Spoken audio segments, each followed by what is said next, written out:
afternoon, ladies and gentlemen, and welcome to Live Jai-Alai in the Magic City on the Jai-Alai Channel. I'm Stu Nyman. I'm here with Andrew Bleckman, and we're pleased to welcome you to this Saturday afternoon performance. We have 9 games for you, beginning at 4 p.m. In addition to fast and fun Jai-Alai action, each of today's games offers win, place, show, quinella, exacta, and trifecta wagering. If any of those terms are new to you, we will explain them throughout the course of today's performance.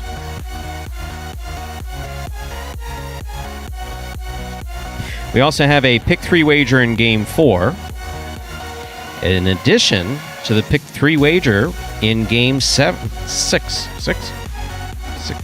8, 9. 7, 8. 4, 5, 6, and then 7, 8, 9. That's an early pick 3 and a late pick 3. See, I haven't changed the script. 6 cards straight. Yeah, you go. There we go. The High 5 jackpot with its $2,000 guarantee begins in Game 3, and the Mighty Ocho jackpot. That's a Pick 8 wager that begins in Game 1. Online wagering is available at watchandwager.com, or if you're in Connecticut, mywinners.com. However, placing bets is not necessary to enjoy all of the highlight that we have in store for you today. We do not have any scratches in today's performance. Once again, there are no scratches in this afternoon's performance. Now, a scratch, for those of you new to Jai-Alai, occurs when someone, a player namely, who's been scheduled in a performance and whose name has been printed in that performance in a particular game is unable to play as a result of injury or illness. We do not have any scratches in today's program, so the program is as it appears, which we're happy about. With that said, welcome to Magic City. We have a performance at 4 p.m. We'll play again at 8 p.m. Andrew, how are you? Doing well. No brunch burger today, but still a nice Saturday to get us going. We got some Jai-Alai action here at 4 and 8, as you said, so a full day in store. Also, Derby Day. Kentucky Derby now in September. Due to COVID, it was pushed back, so potentially some new viewers watching, and you see already those pools are pretty high for Game 1, although these Saturday performances tend to see some higher handles in those trifecta pools to begin, but if we have new viewers for the first time, welcome. We'll have 9 games in this matinee performance. It is one. We got a matinee performance here. Got an evening performance at 8. And as we do before the first game of all of our performances, this will be a video that will explain the scoring format for the first 8 games of this 9-game performance, and that will be Spectacular 7 scoring. Spectacular 7 singles games are played with 8 players. Each player wears a different color jersey numbered 1 through 8 on the front. These numbers are traditionally referred to as post numbers. Post numbers are used to signify the order in which the athletes will play in a game. These numbers are also used for betting purposes. Don't be confused by the numbers on the back of our jerseys. Those are just for fun. Each game begins when the player in the post 1 red jersey serves to the player in the post 2 blue jersey. The served ball must land between the 4 and 7 lines marked on the court's side wall. If the ball lands between those lines, the serve is good and play continues until one of those 2 players wins that matchup. The player who loses the matchup exits the court and waits for his next turn at the end of the rotation. It's important to note that every game has 2 rounds. The first 7 matchups in a game make up round 1. Each matchup in round 1 is worth 1 point. Round 2 refers to all matchups that take place after the 7th and final matchup of round 1. The number of matchups in round 2 varies from game to game. And in round 2, each matchup is worth 2 points. The first player to earn 7 points wins the game. And game number 1 is now just about 5 minutes away. Got a couple more minutes to get those bets in for the Ocho. The guarantee was moved up to 3,000 just beginning this week. 3,000 guarantee. You got to get all 8 winners, and you have to be the only ticket. So tough to get that, but if that Ocho keeps going, probably will be pretty close, or maybe hit one time in the maybe not this season. So you're not prognosticating on players. Now you're prognosticating on wagers. Wow. Right. That's bold. But you see there. Well, I thought we got this prognostication out of our system. No, we said it's game 1. Okay, that's right. You make a game 1 prediction. That's if you get it right, you move on. So should we move on to game 1? Have you had a chance to look at it? Have you? I'll say this. Look at the Ocho pools up there a little bit, though, so it's getting a little more play today. That's the reason. A pick 8 with $379 in it so far. Wow. think those other performances there was under 100. So You mentioned the over Kentucky 3 Derby. times. That's horse racing, right? It's horse racing. Yeah. Are you a horses. horse racing guy? Me? Yeah. Wow. I lied. Just strictly, one parimutuel for you. I thought that parimutuels were invented to facilitate highlight. I had no idea that there were others. someone mentioned greyhounds and thoroughbreds, and I was like, "What are those? Like the horse? Like the horsey? Like the horsey?" John Wayne used to ride it in movies and stuff. Goodness. Did you see Secretariat though? That was a good movie. No, I Disney didn't see movie. it. Yeah, that's one. It's a tearjerker, but it's good. That's the whole problem that I have with movies. It's like I don't need to go to a movie about an animal that either does or doesn't do well, but goes through tough times and like comes out. I don't need that in my life. you're, I really you're an don't. animal lover. No, Yeah, I it's can tough. just wake Range up of and emotion. confront my day if I want any degree of, distraction or misery. It's like fair point. Yeah. So no, tearjerkers and stuff like that. Not a huge fan. Just No. not. No, certainly understandable, but good film nonetheless. Secretariat, one of the horses that won the Triple Crown, and don't know when the race is. I think it's like right around 6 o'clock, or honestly, that's just a shot in the dark. So don't listen to me on that. Not a trusted source on horse racing, but we are trusted sources for highlight, as Stu said. Again, that trifecta pool up there over 1,400. So one of our trusted sources said that it is Derby Day, so perhaps there's a lot more people out at the OTBs. They'd be betting a little more. So a good day, perhaps, in the pools. That's right. Now I do know a little bit about that hierarchy. Yes. That's right. The horse people come in, they muscle the highlight people out of those OTB spots, and all of a sudden, every TV you see has a Secretariat wannabe on it. That may be a little harsh. It may not be exactly like that. They're not all Secretariat wannabes. They're not. It was a while in there for another Triple Crown winner. Actually, the most exposure that I did have to thoroughbreds is when I was managing Ocala Highlight during the summer, which, in retrospect, all these years, 20 years later, it was fun while I was doing it, but at the time, I thought I was being punished for something. But no, a lot of thoroughbred bettors up there. In Florida, obviously, we don't have OTB, but we have the equivalent of OTB, which is intertrack wagering, because you have to be at a parimutuel facility to actually place a parimutuel bet. So since the 90s, we've been able to bet on parimutuel activities at other types of tracks. Brief little history. There you go. It's nice, yeah. First story of the day. First of many. First Saturday. Sue's bright-eyed and bushy-tailed. Yeah, he's ready to I look bright-eyed to you? Seriously? He's ready to go. This is your day. This is your day to shine. You love it. We have 2 minutes till we begin game number 1. Once again, there are no scratches in game 1. You have 2 minutes to make all those wagers in the Mighty Ocho. Once again, the Mighty Ocho, a pick 8 wager with a $3,000 guarantee.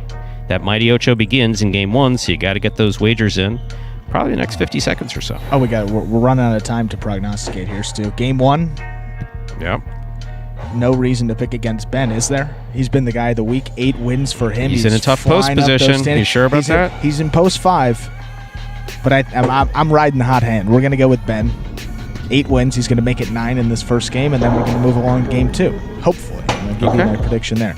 But as we said, Ben in the lead for that Golden Cesta. He's flown up the standings, as I said there. Was all the way in, I think, 7th place overall, 6th place to begin the week. He's just 8 games outside of 3rd place, which is held on to by Bueno now at 61 wins, Ben there at 53. So a couple more opportunities here. He's playing in a bunch of games today to add to that total. And here in a moment, we will get underway with this first game of the day. So you're sticking with Ben? Yeah. Even though I just yelled at him to try to make him nervous. That's right, because he stepped off the court for practice. Just kidding. That's not why I raised my voice. He decided to leave practice early. We just can't have that. Ready to begin? Let's begin.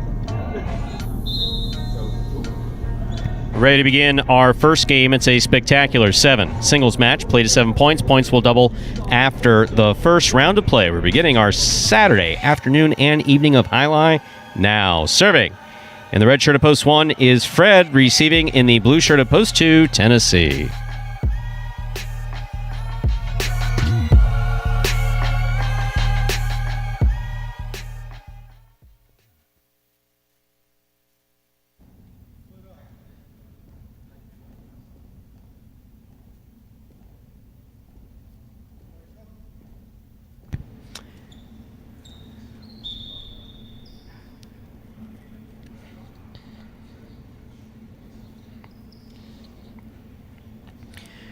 Fred serves. This Saturday afternoon performance has begun.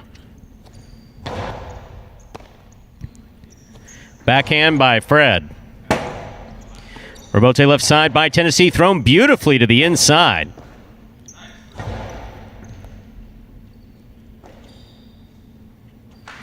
Powerful forehand throw by Tennessee. Good catch by Fred at the 11 line. Tennessee, strong backhand. Scoop attempt missed, point 2. A well-played point by Tennessee and Fred to start things off. Tennessee first up on the board in our first game. That'll bring to the court the white shirt at post 3. This matchup has Tennessee serving to Diaz.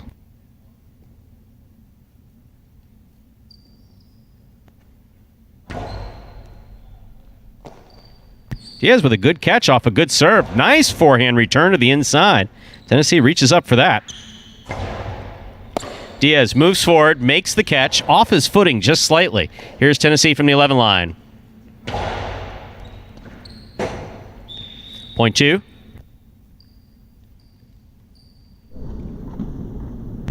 Two on the board with 2 points. Here's post 4, Lamonte.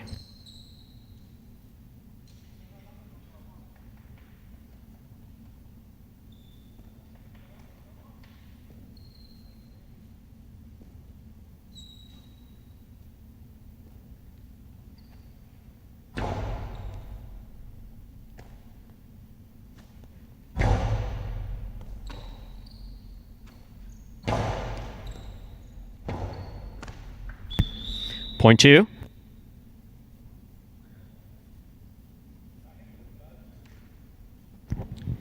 Tennessee's made 3 straight points, now receiving in the black shirt at post 5. We have Ben.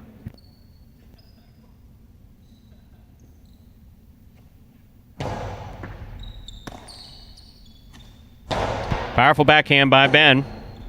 Rebote left side's up. Tennessee, situational awareness, gets it up to the front wall without touching the overhead screen. Tennessee, good Rebote save from the 12 line. Tejada, that's right. If he's lingering in the backcourt, throw it soft in the front court. Good throw by Ben, point 5. Here is the yellow shirt of post 6. This matchup has Ben serving to Jedin.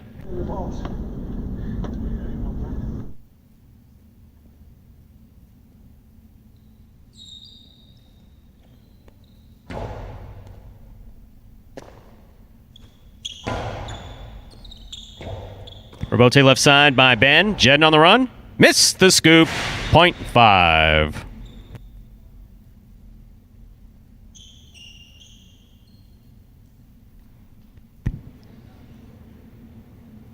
On the court, ready to receive in the pink shirt of post 7. This is Bueno.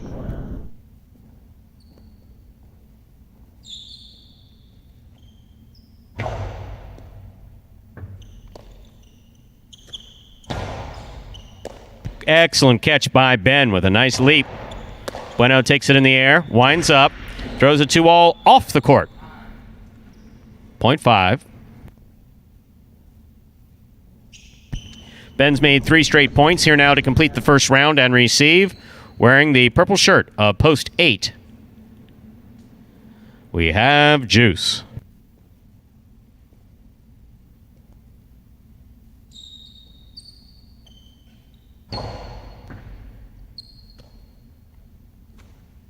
Powerful forehand throw by Juice. Ben on the rebote. Juice makes the catch at the 10 line. Nice hard throw. That hit the overhead screen. That's out of play. Point 8. That completes the first round of play. All matchups are now worth 2 points through the end of the game. First to return in the second round, Fred.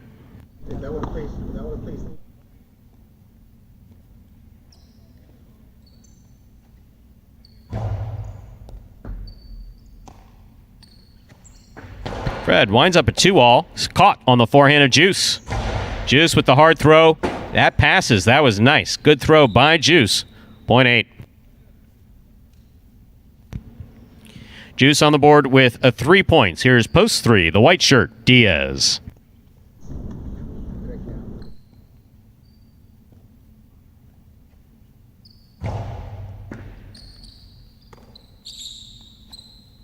Diaz with a powerful forehand throw. Good catch by Juice behind the 10 line.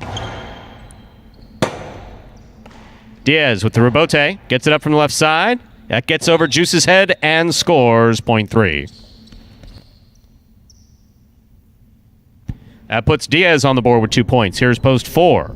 Lamonte.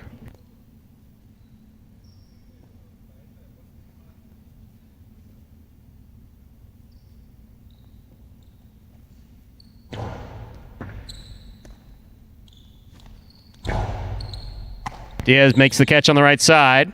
Sends it back. Rebote forehand by Lamonte. Played nicely. Here's Diaz from the left side.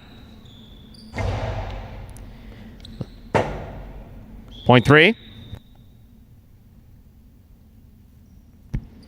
Diaz has 4 points. Back and ready to receive in the blue of post 2, Tennessee.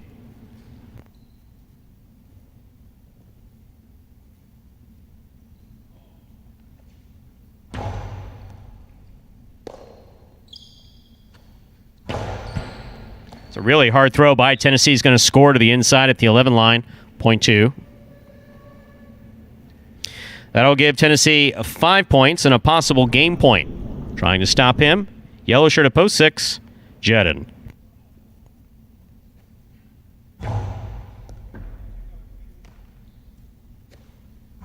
Powerful backhand by Jedin. Rebote by Tennessee. Jedin takes it on the hop. Tennessee, he got assessed on that rebote. It wasn't pretty, but it is in. Boom. Point 6.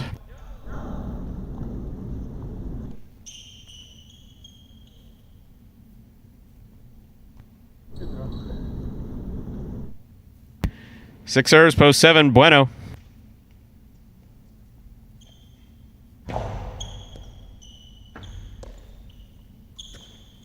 Powerful backhand by Bueno, caught by Jedin. Jedin sends it deep. Rebote left side to the inside. Jedin on the run. Jedin going for the rebote, but missed it. Point 7. 7 serves, post 5, Ben.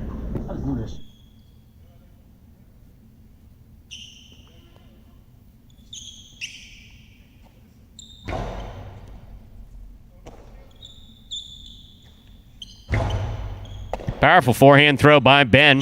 Nice forehand throw by Bueno. Ben's there. Low and hard to the inside. Bueno switching from the left to the right and missed it. Point 5. Possible game point for the black shirt at post 5, Ben. Here trying to stop him.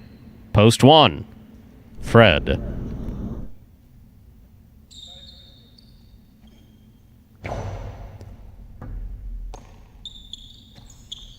Fred with a costado sends it back. Ball caught by Fred behind the 11 line. Picata, the big bounce, is up. Rebote made by Ben, clears the overhead screen. Point and game to the black shirt of post 5, Ben. 2 places, 3 shows. Unofficial order finish, 5, 2, 3. Your prices will be up in a moment.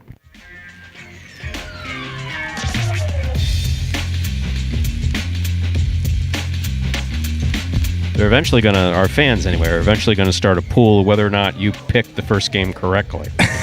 So this time you clearly did. You said Ben. They're on top of it. That's right.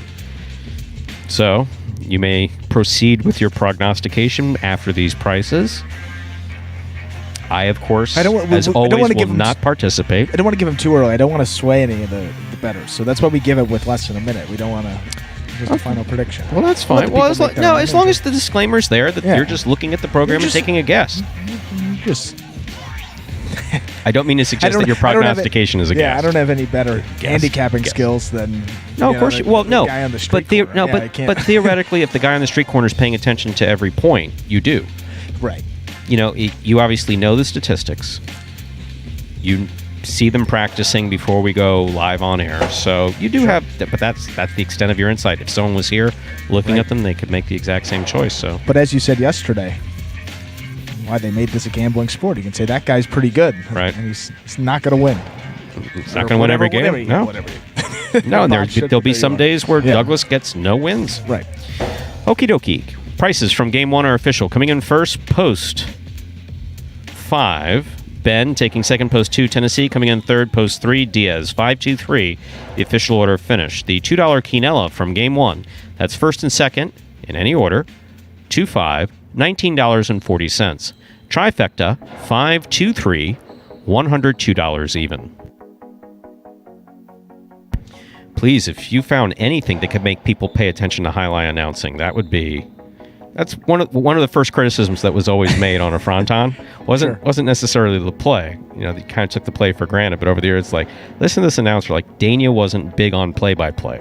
Right. Miami, we did a lot of play-by-play. And so when Dania folks would come to a tournament at Miami for play, they didn't necessarily like all the talking. Conversely, people would go to Dania, and we're talking about in the 80s and 90s, Sure. 0.2, 0.3, 0.4. Well, I think you have a good balance in game. I think you say what needs to be said, but pointed out one time, it's like how many times you have to say forehand over and over if they're just trading forehands. You can see that, but you say it every second one, and I think great balance. Why, thank you. Moving on, Game 2, a spectacular 7 singles match, played to 7 points. Points double after the first round of play. No scratches for Game 2, and post time is now just 7 minutes away.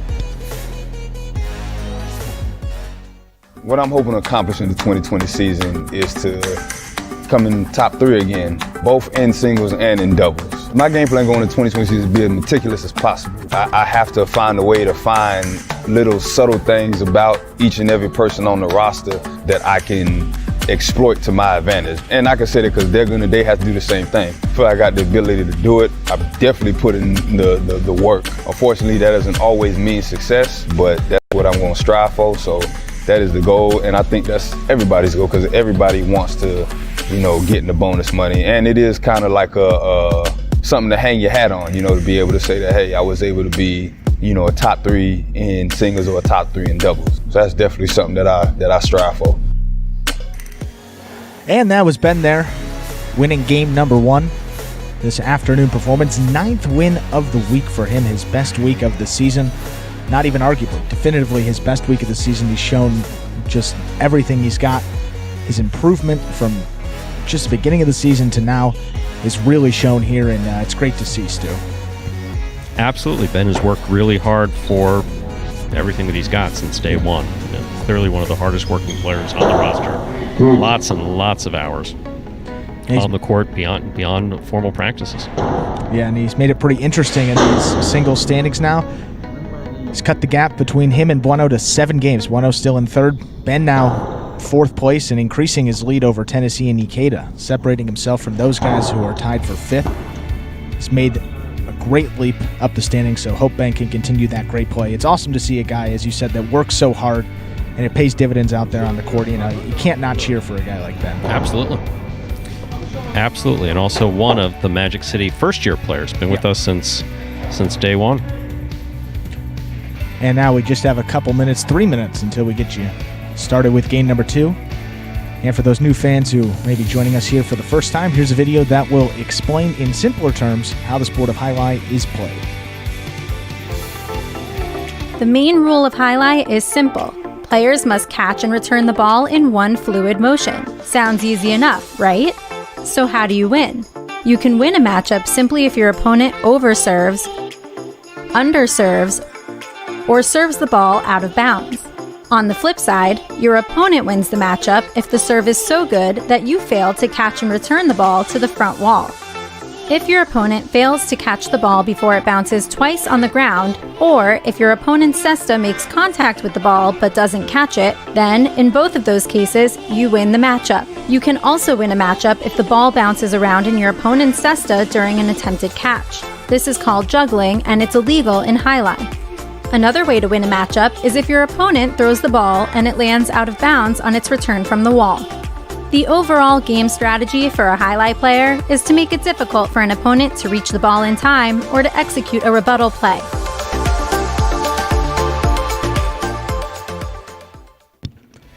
And game 2 now less than a minute away, couple minutes. Well, not a couple, just one. Couple seconds to make this pick for game number 2 here. and we did talk about it off with microphone shut. We talked about it. Stu doesn't know who I'm going to pick. You think you got to go with Ben there, but I think what's going to happen, Ben's going to get the first point. He's going to run it out. Then he's going to see a guy in the 7 post. He's going to face Bueno. Bueno's going to take it from there, have a perfect game. He's been struggling this week, but I think he's going to get it back on track. So now we're predicting the Quinella. Okay, so you're so bold. You're so bold. You said that Bueno's going to run this game perfect, is what you said. Not that he's going to win. You said he's going to run it out of the 7. Run it out of the 7. Okay. Interesting. We'll see. I mean, what's the rule now if I miss? I mean, I hit the first one. We haven't made a rule. I hadn't hit the first one. We didn't make a rule beyond it. I think if I get 2 in a row wrong, I think it's over. Remember my rule with the players. We keep the rules simple and few. Keep the rules simple to few. Cover the important things. All right. Well, once you drop under 50%, you're done. So if you miss 2 in a row, that's it. We're ready to begin. Game number 2. It's a spectacular 7 singles match. Play to 7 points. Points double after the first round of play. Serving in the red shirt of post 1, we have Fred. Receiving in the blue of post 2 is Ben.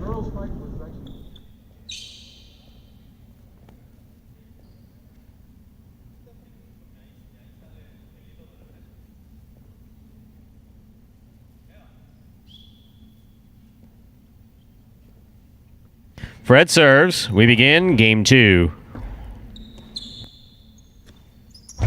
Big backhand by Ben into the overhead screen, point 1. Fred gets the first point of the second game in this matchup. Fred will serve to the white shirt of post 3. Taking the court, Diaz.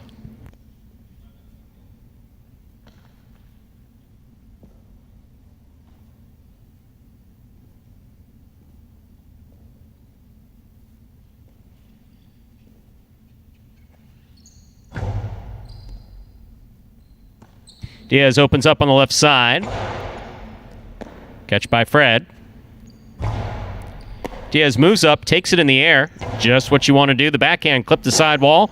Rebote to the outside of the court where it scores. Point 3.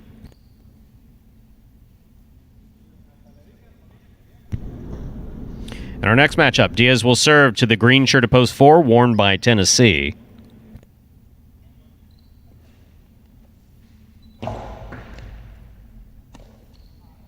In and out of cess, the ball goes. Point 3. Now receiving the black shirt of post 5, Jedin.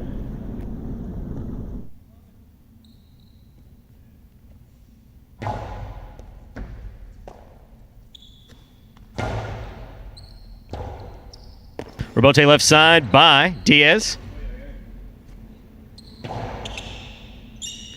Diaz with the catch at the 9 line. Jedin on the forehand. To the inside he goes. Rebote left side, beautifully thrown by Diaz, and scoring. Point 3. Diaz with 3 points. Receiving, post 6, Juice.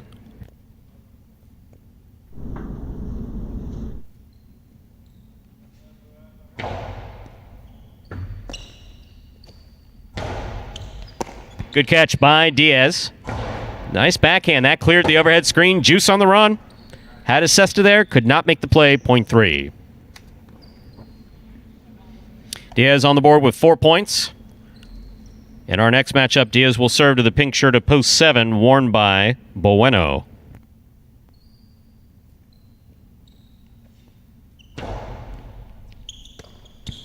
Bueno opens up from the forehand. Catch by Diaz. Diaz throws that one well, but out of play. Point 7.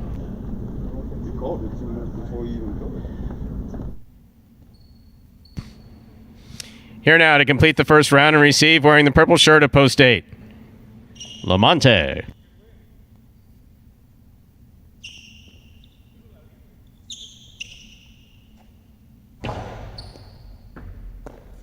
In and out of the cesta, that ball goes. Point 7. That completes the first round of play. All matchups are worth 2 points now through the end of the game. First to return in our second round is the blue shirt of post 2, Ben.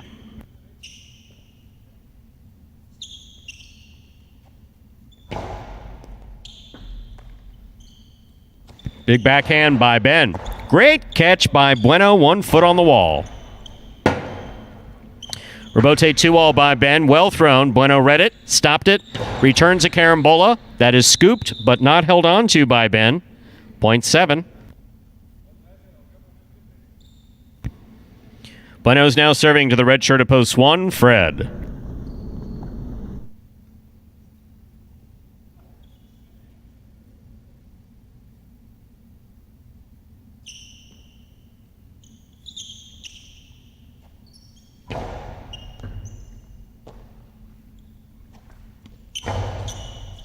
Bueno from the forehand at the 8 line. Scoop attempt missed by Fred, point 7. Possible game point for the pink shirt of post 7, Bueno. Trying to stop him, Tennessee.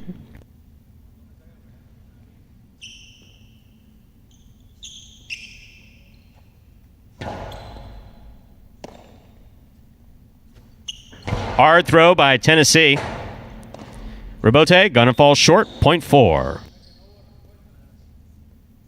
Play continues in our second game. In this matchup, Tennessee serves to the black shirt of post 5, worn by Jedden.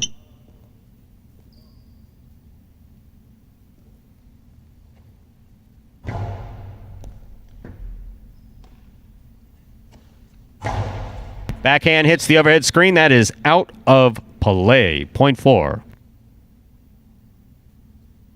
Tennessee has 4 points. Receiving, Juice, yellow shirt of post 6.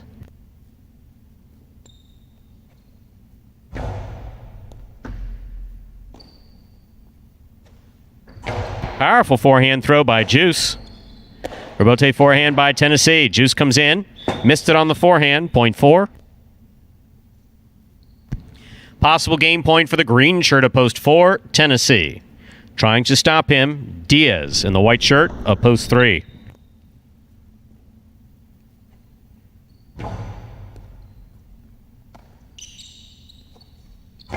Nice backhand by Diaz. Rebote by Tennessee. Catch by Diaz, almost. That is point and game to the green shirt of post 4, Tennessee.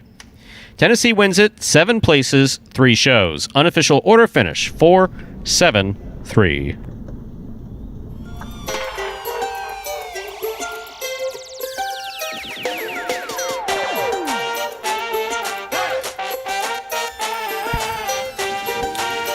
Results from Game 2 are official. Winning Game 2, post 4, the green shirt, Tennessee. Taking second, post 7, Bueno. Coming in third, post 3, Diaz. 4-7-3 is the official order of finish for Game 2. So, do you want to talk about it? That was tough. Are you upset? You know what? I gave it a good run. I mean, that was as close as you can get. Look, calling a perfect game out of a difficult post, but it was Bueno there. Thought he would get a win. I got one more coming in Game 3, or else that's it. That was pretty close, though. That wasn't bad. It was funny. They're talking about selling tip sheets. I mean, what if I won so far? I can't. There's nothing to sell. That's the whole point. Yeah, we exactly. provide this as a service to the customers. Yeah, this is also to show them that, no, it's not that even when you have access and you talk with the guys in your backyard. And absolutely. It's tough to pick. It's definitely tough to pick. There are your prices from Game 2. Game 2, Quinella. First and second in any order, 4-7, $21.60. Trifecta, first, second, and third place finishing, $306.60. Up next, Game 3, a spectacular 7 singles match. Played at 7 points. Points will double after the first round of play. Game 3 also begins the High 5 jackpot. To play the High 5, you correctly pick the winners of Games 3, 4, 5, 6, and 7. It's a pick 5 wager with a $2,000 guarantee. Post time for Game 3 is 7 minutes away. Good luck.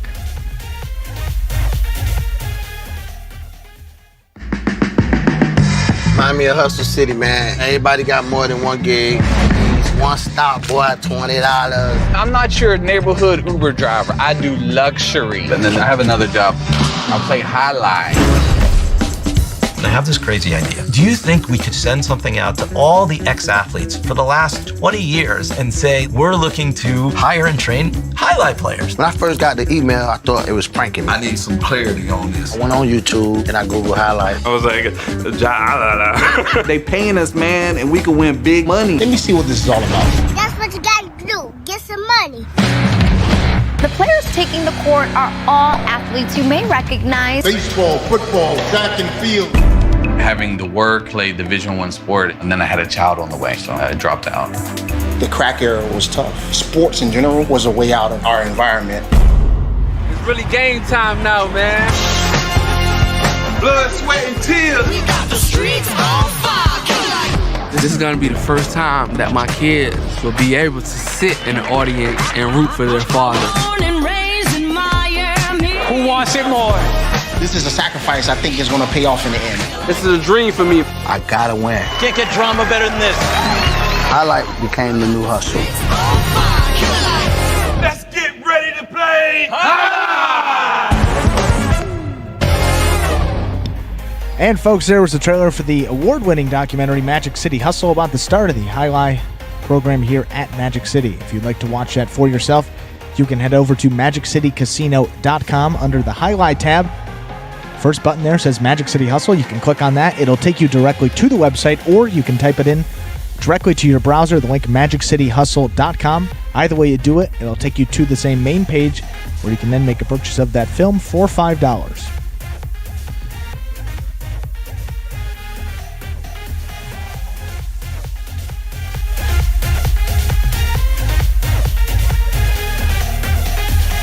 And game number 3 and the start of that high five is now just 5 minutes away. Good day to play that high five. Just under $1,000 is in the carryover. So with this pot, it is already over the $2,000 guarantee. Oh, well over. It's well we're over at, the 2,000. We're at 3,000, aren't we? Oh, no. Well, it's just under 1,000. You got to take out the 20%. Take out the 20%, then you got to Carry divide the it by 2 minus the 4, Yes. divide by 6.52. Yeah, I don't know what it is, but there's a lot of money in there. It's like the Excel sheet. It's like the conversions in my head now. You know, you just type it in and you just... Okay, I'm impressed. I am impressed. Well, you just move the decimal, you move it over 1, so 173, you double that is 20%, and then you just take that out of whatever the pool is, and then half of that. Are you suggesting I don't know how it's done? I know how it's done. Trick. I just It's choose a simple not trick to for do the it fans that at way. home. How do you do it? Yeah, I I'm ask curious. you. Simple. I ask you. And it works. What's 20% of this? Or you grab your phone. That works. Very much so works. And as we said, their last chance to get those bets in for the high five, how it works. It's a pick 5, so you correctly predict the winners of games 3 through 7. In order to get that jackpot, which is over $2,000 today, you have to get all 5 winners, and you have to be the only ticket. $1,736 in the high five, and that trifecta pool is looking good. Tries are up there. Yep. $1,268. That's good to see. There's more in the exacta than there is the quinella. That's unusual. People bet Derby. Yeah, the Derby Day getting a lot of play here, Stu. Don't know. Well, there's a It lot of looks like time the in wind, between. too. There's a lot of time between horses. So Yeah, that was the thing that my father would always say is that there's so much time between horse races, and with Jai-Alai, the best part about it is, it's quick. we move things along. Especially for a millennial audience that doesn't like to wait. We're not as patient. It's for that. You're not the typical millennial. You really aren't. Just saying, all sports. I mean, you look at baseball, they're figuring out every which way to speed the game up, and I've always had a difficult time watching baseball. I really have. That's just me personally. I've been to a couple games, and I make like I don't pay attention to any sports. I used to pay attention to football. I mean, not the way a sports fan would pay attention to football. But if you were down here, the Dolphins were good. Yeah, in that we time, had season ticket. Family had season tickets from like 1968. So that's a year before I was born. Until after they built Joe Robbie, what used to be called Joe Robbie Stadium, which is now the Hard Rock Stadium. Oh, wow. So we had it the whole time that it was at the Orange Bowl, and then sometime into the time that it was the new stadium. Yeah. The seats at the Orange Bowl were better, though. I do remember that. So I did used to go. I was at 2 Super Bowls, oddly enough. 2? More than one. 2. I think that they both had the Steelers in them. They either both had the Steelers or they both had. So that's how you know if you're going to a Super Bowl one year. If you get tickets, you just bet the Steelers. I think it may have been 78, maybe. So I would have been 8 or 9 years old at the time. Well, 9, I guess. They've made more than 2 Super Bowls, but but like, with Terry Bradshaw and Sure. oh, come on, give it to me. Come on, from Dallas Cowboys. Famous quarterback. Way before your time, though.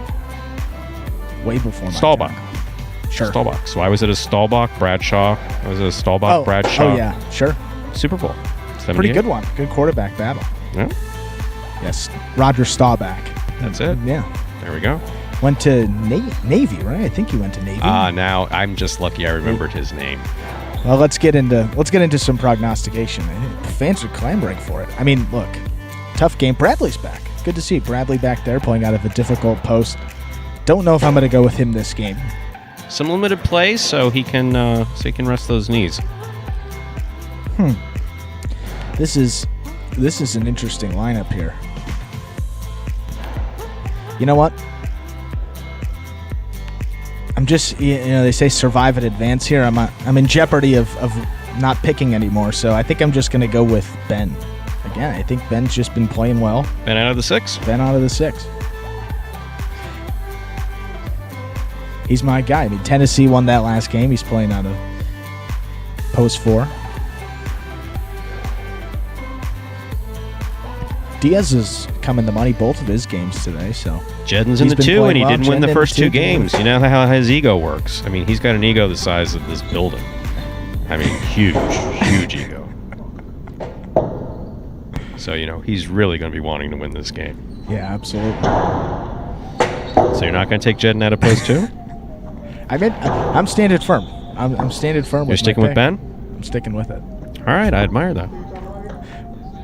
Game time. Let me defend myself. This ain't my week, Stu. I already paid child support. We're ready to begin our third game. It's a spectacular 7 singles match. Play to 7 points. Points double after the first round of play. Serving in the red shirt of post 1 is Juice, and receiving in the blue of post 2 is a newly motivated Jedden.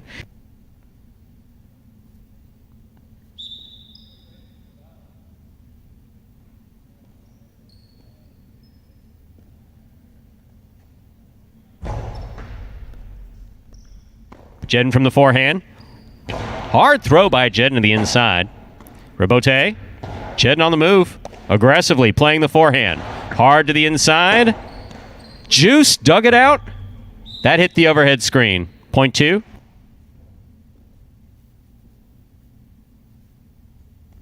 Jedden first up on the board in our third game. That'll bring to the court the white shirt of post 3, Lamonte.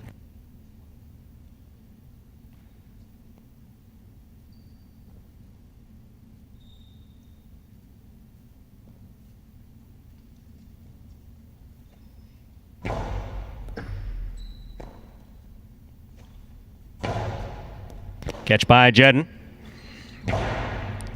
Lamonte with a good catch at the 9 line. Jedden, difficult catch at the 9 line. Lamonte on the left side. Drop ball, point 2.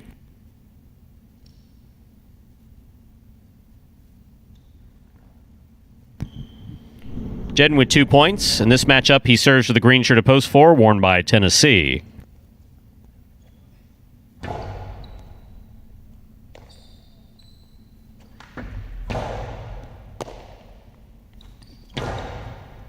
Scoop by Tennessee. Rabote left side by Jedden. Nicely played.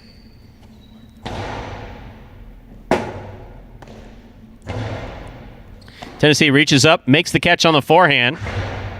That cut back to the inside. Nice adjustment to make that Rabote. That's a powerful but completely uncontrolled backhand by Tennessee, thrown off the court, point 2.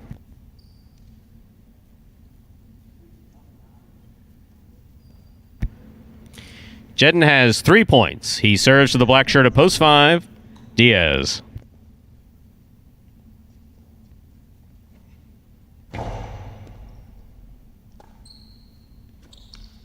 Beautiful throw by Diaz. Stays real close to the side wall.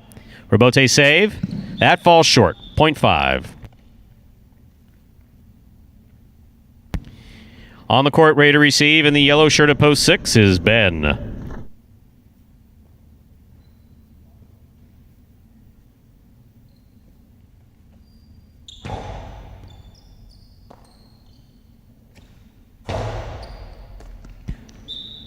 Point 6.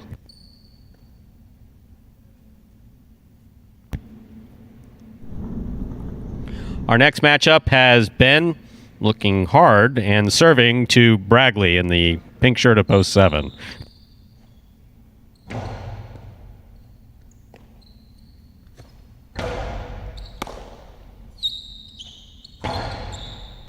Scoop attempt tipped. 0.6.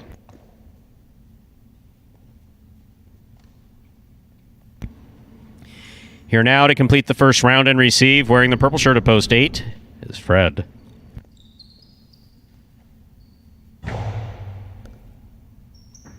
It's an excellent serve by Ben. Nice backhand by Fred. Good catch by Ben. Rebote save by Fred's going to land in. Ben from the forehand. Carambola will score. 0.6.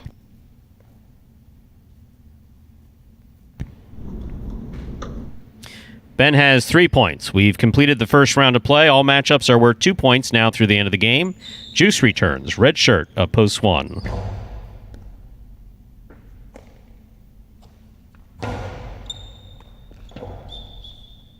Ball tipped. 0.1. Juice on the board with 2 points. Here's Lamonte in the white shirt of post 3.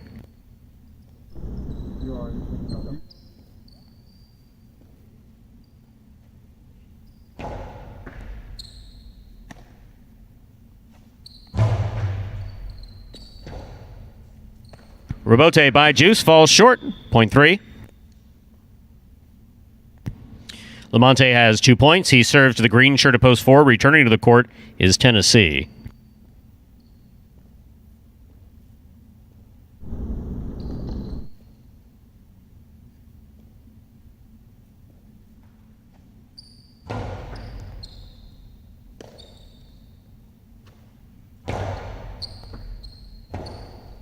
Rebote left side by Lamonte. Made contact.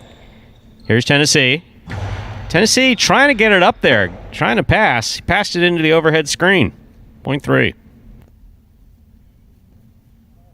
Lamonte has 4 points. He serves the returning 2 posts. This matchup has Lamonte serving to Cheddin.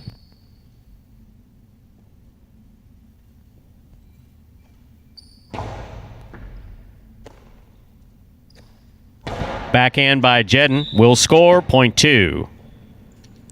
Possible game point for the blue shirt of post 2, Jedden. Trying to stop him, post 5 in the black shirt, Diaz.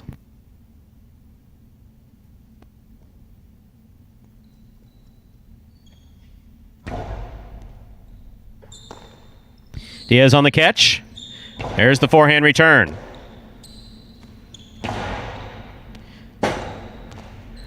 Point and game, ladies and gentlemen, to the blue shirt of post 2, worn by Jedden. 3 places, 6 shows, no playoff again. Unofficial order of finish, 2, 3, 6 for Game 3.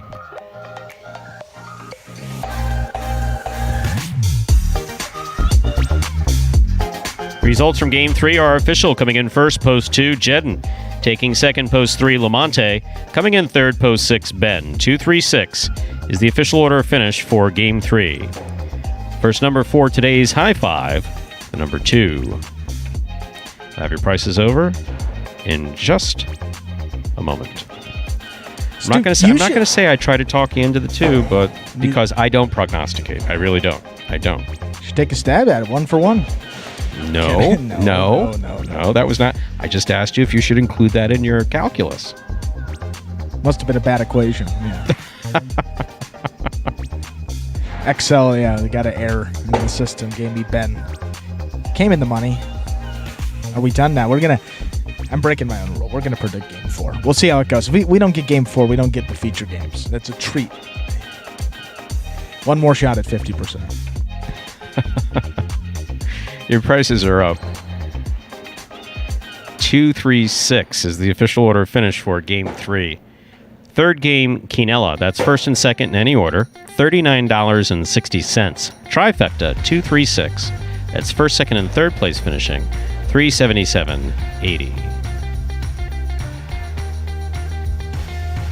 First number for the high five, number 2. Up next, ladies and gentlemen, is our fourth game.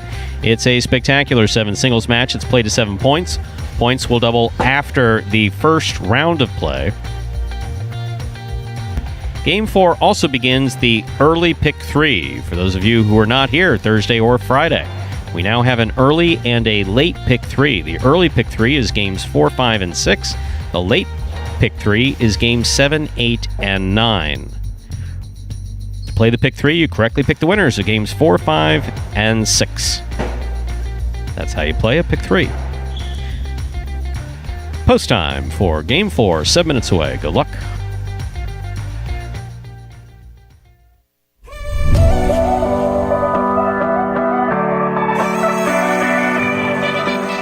Outside placement from Poole. Asier goes back for the rebote diving, and that's a 2-ball and lands just in. That will score.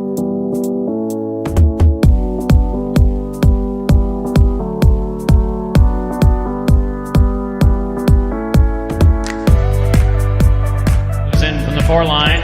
Outside placement stopped by Willow. Willow plays it back. Bueno, what a rebote save on the left side.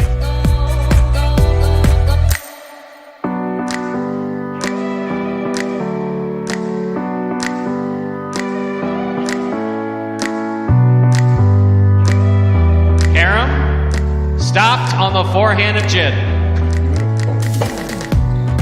What a beautiful rebote. Jin on the run, 2 bounces, scores.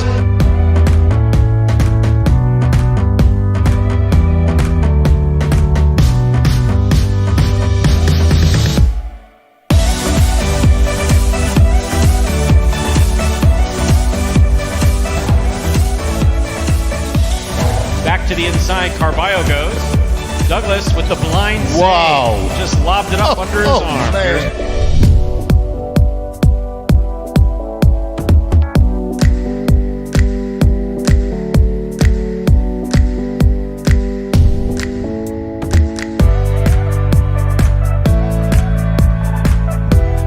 Rebote thrown beautifully. Antelope gets out of the way. Rebote's back up. What a fine effort. This is a 2-ball. El Barba on the run. And it scores.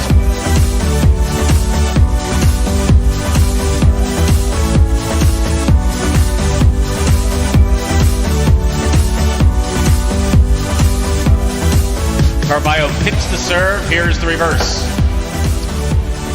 That is a diving save by CRB.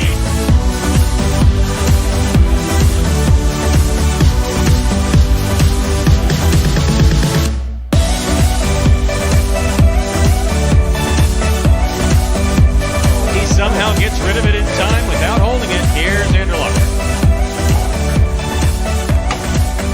Carballo diving save. What a fantastic rebote thrown by Carballo.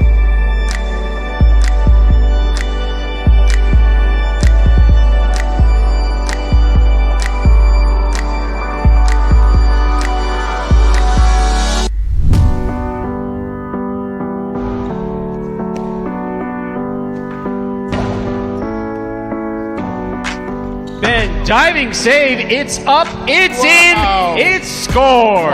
That's why you never give up.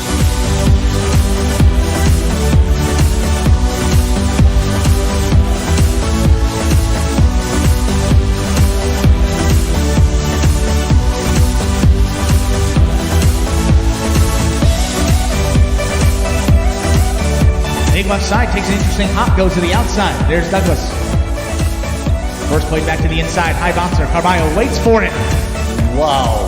Unbelievable rebote save.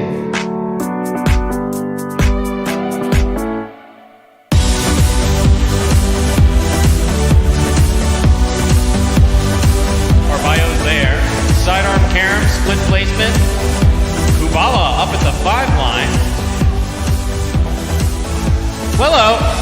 That's in play. That is absolutely in play.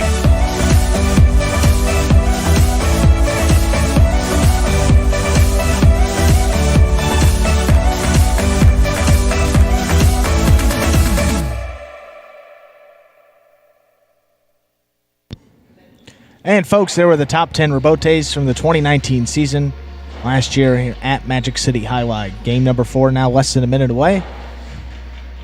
Potentially the final prediction here. This is a tough game now. You got Bradley back here pulling out of the 8. Anderluck in the 7. I mean, at the bottom of these the higher post positions. Higher post positions, lower post. Higher numbered post positions. Bradley, Anderluck. Man, Kubala.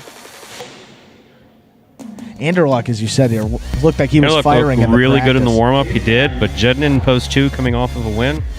I'm not saying anything because, again, I do not prognosticate, but we're going to go Kubala, post 6. We're ready to begin game number 4. A spectacular 7 singles match. Play to 7 points. Points double after the first round of play. Chris, stop, man. I'm going to hit your ass in the dick. Serving in the red shirt of post 1 is Ben. Receiving in the blue of post 2 without his cesta tied on. Did we bother you?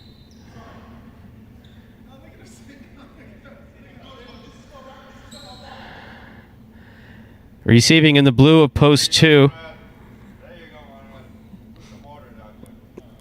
is Jed.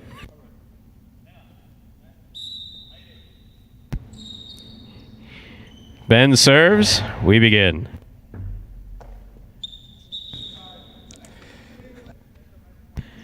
Point 1.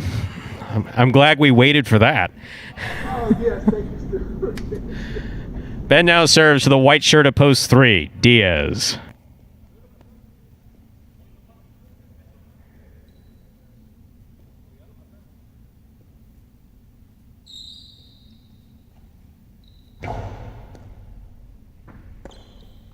Point 1. And our next matchup, Ben will serve to the green shirt of post 4, Tennessee.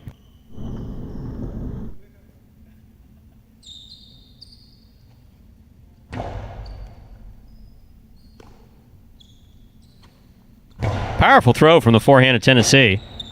Rebote left side by Ben. Caught the top of the pad, and the pad is bad. Point 4. Tennessee now serves to the black shirt of post 5. This matchup has Tennessee serving 2.0.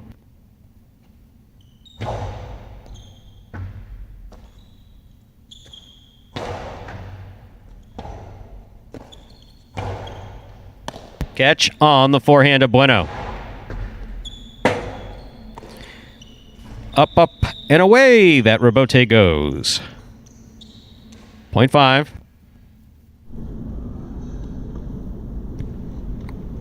And our next matchup, Bueno serves to the yellow shirt of post 6, Kubala.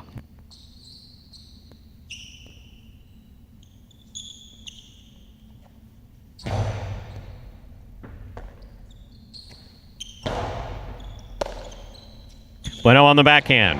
Strong backhand. Bote's coming out to the 7 line. Turn on the left side of Kubala. Bueno's there. Hard throw to the inside.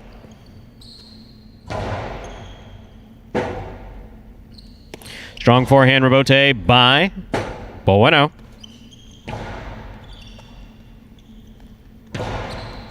Point 5. And our next matchup, Bueno is serving to the pink shirt of post 7, worn by Anderluck.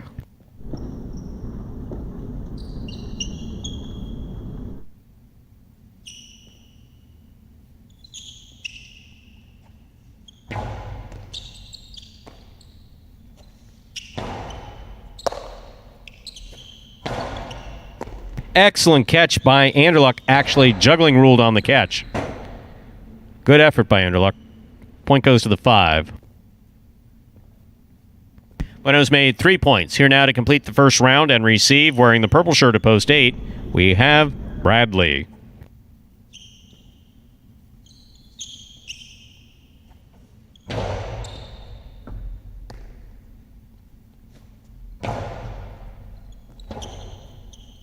Rebote saved at the side wall by the forehand of Bueno.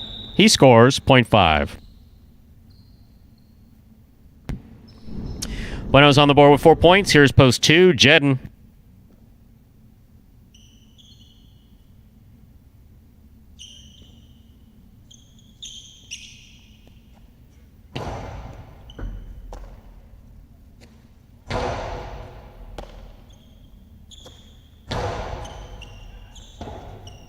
Rebote left side by Jedden. Beautifully thrown. Picked up on the forehand of Bueno.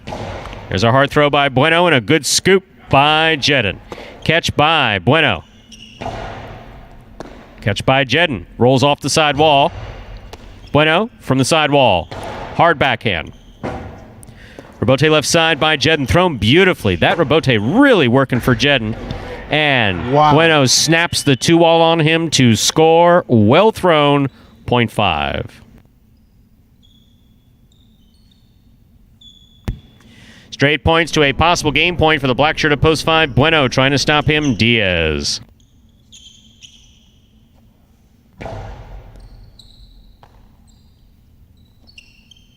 Diaz on the backhand.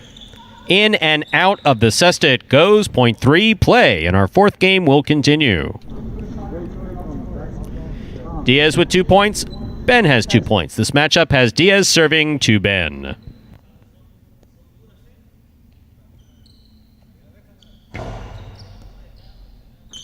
Excellent catch by Ben off a great serve by Diaz. Diaz on the catch. There's the 2-all. Lands just out. .1. One on the board with 4 points. Serving to post 4. Returning in the green shirt is Tennessee.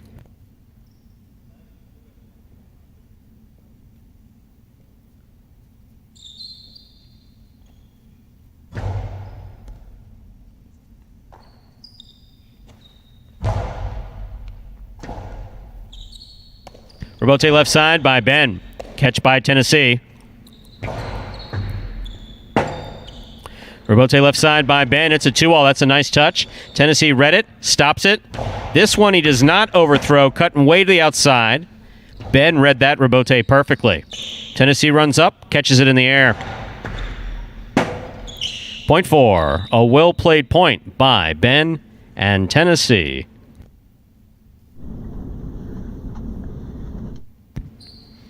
Tennessee with 3 points. In this matchup, he serves the returning 6 post, worn by Kubala.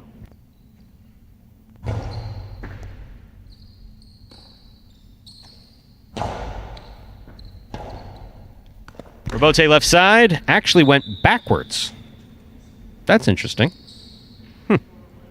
.6. We'll figure it out when you get back here. Receiving post 7 in the pink shirt, Anderluck.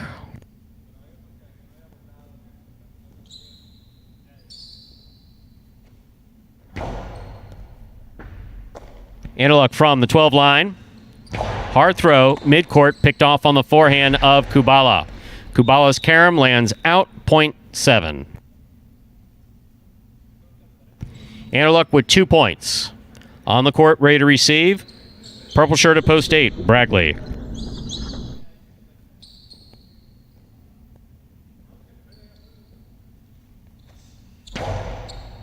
Under serve. .8.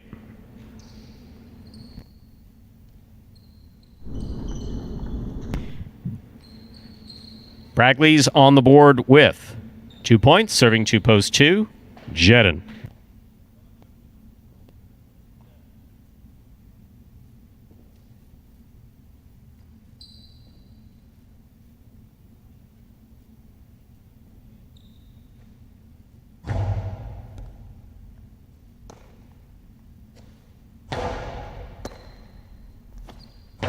Big backhand by Bragley.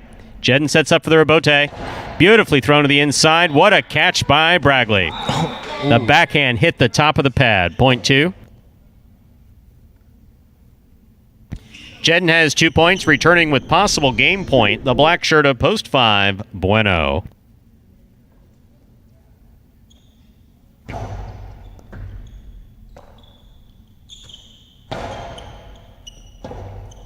Rebote left side by Jedden. Scoop by Bueno. Hard throw. Cuts to the inside. Rebote by Jedden. Again, played nicely. Nice rebote save by Jedden. He's back up. Karam. Jedden cuts. Missed it. Point and game to the black shirt of post 5. Bueno. No playoff again. 1 places, 4 shows. Unofficial order finish 5-1-4. Your prices will be up in just a moment.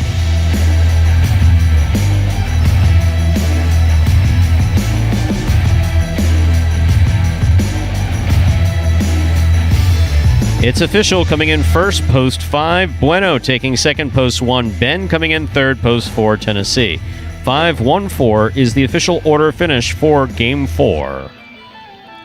See, that game is a perfect example of seeing some excellent play that doesn't result in coming in first, second, or third. Specifically, I'm referring to Jedden's rebote. Yeah. You know, there's certain light switches that go off in highlight. It happens when guys play amateur, and then all of a sudden something that they've had a difficult time with, a light switch goes off just really one day. Yeah. Either they've watched something online, they've been to a fronton, which doesn't occur here.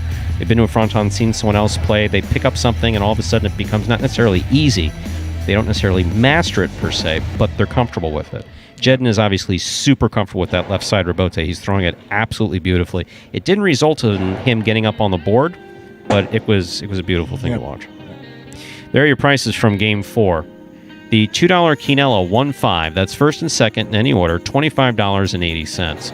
Trifecta 5-1-4, $114.60. First number 4, our early pick 3. The number 5, and if you like playing pick 3s and you missed the early pick 3, don't worry, we have a late pick 3 coming up in Game 7.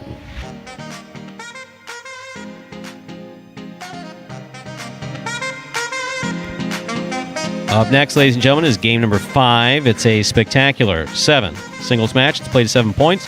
Points will double after the first round of play. Once again, we have no scratches in today's program. There are no scratches in Game 5. Some of our feature game players making an appearance now for the first time in our 5th game. Post time for Game 5 is 7 minutes away. Good luck. I love Jai-Alai. I think Jai-Alai is a beautiful game. My favorite part of playing Jai-Alai would be that I get to compete. I get to come into a facility with other competitors that are trying their hardest. I get to come out here and try my hardest. Win or lose, you feel a sense of accomplishment at the end of the day after coming in and giving it your all. My 2020 goal is when you open up the program, it should say Chris Bueno, win percentage 150 or better, and in the money percentage 400 or better. I'm gonna finish every game that I get possible game point. Imagine the perfect mixture of athletics, spectacle, and speed. Jai-Alai. Let's design a Conan O'Brien or Conan superhero. Sure. Oven mitts. Maybe there's some steam coming off the mitts because I took a focaccia out of the oven. Oh, a Jai-Alai glove in the other one. That'd be great. Have you ever played Jai-Alai? Actually lacrosse, but it's Jai-Alai for white people. I'm Johnny Nacho, this is Steve-O. This is Jai-Alai. Jai-Alai is like handball, only you fling the ball and catch the ball with this basket thing. It's more complicated than that. And dangerous.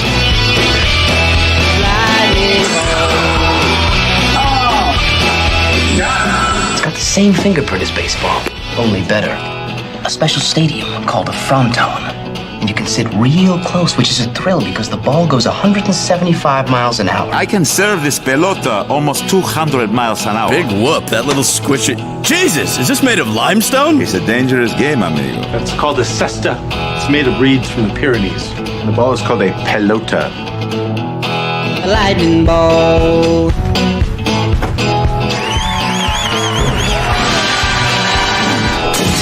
Oh, good God. And game number 5 now just 4 minutes away. And Bueno, that win for him in the 4th game. First in a while this week. 2nd total this week, but got that first one very early on. He's been all over the board in his 32 appearances thus far. 2 wins, 6 places, 4 shows.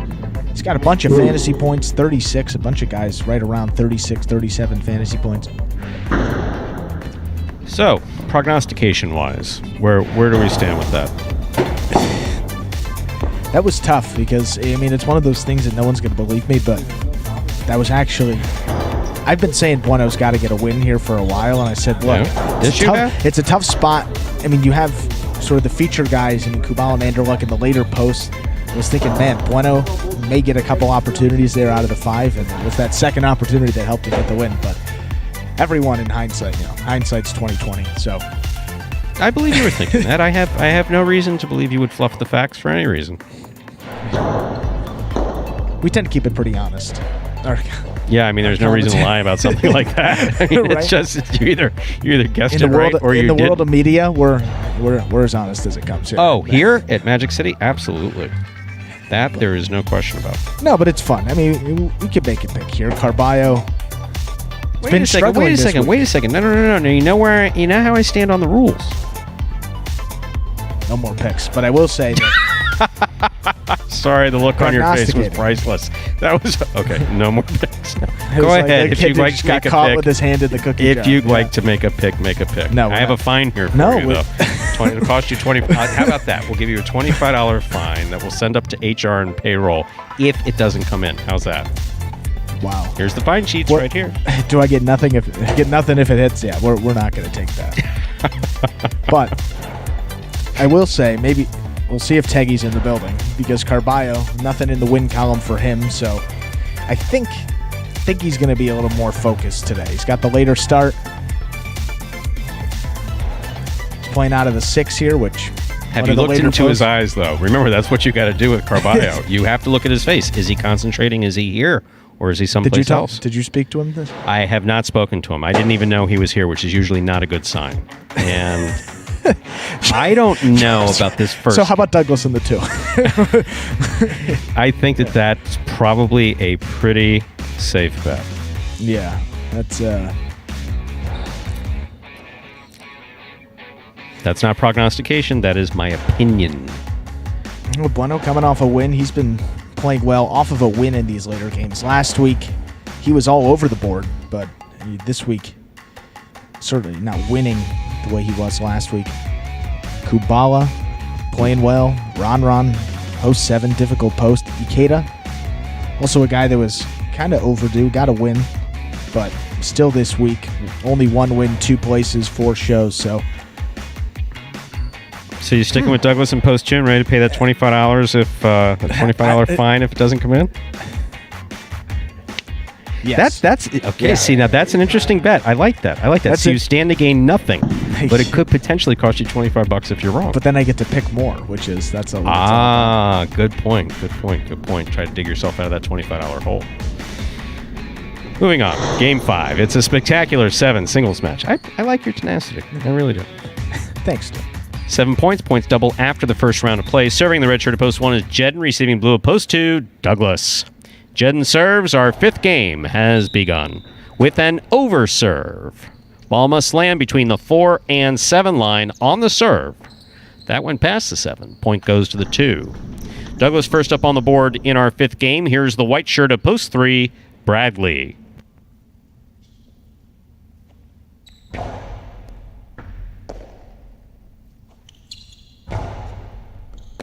Douglas from the forehand. Hard throw to the inside. Caught by Bradley.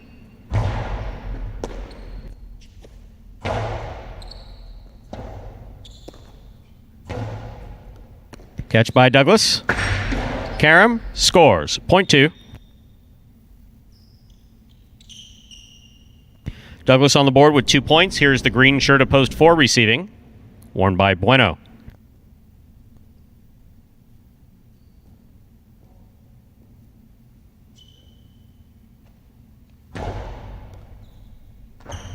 What a catch by Bueno off a great serve by Douglas. Douglas on the high scoop on the forehand. He keeps that return away from the overhead screen. Bueno with a nice return on the forehand rebote.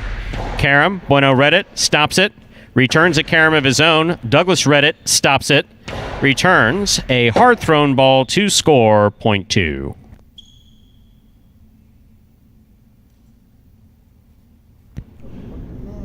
Douglas is on the board with 3 points. Here's the black shirt of post 5, Kubala.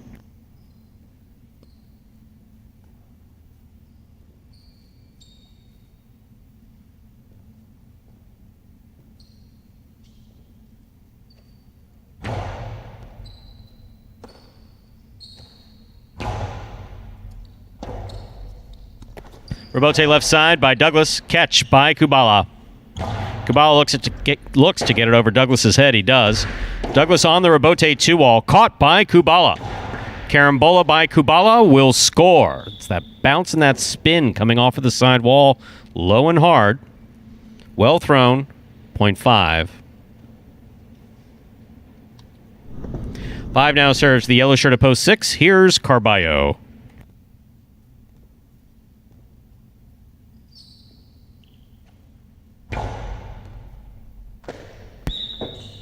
.5. Our next matchup has Kubala serving to the pink shirt at post 7, worn by Ron.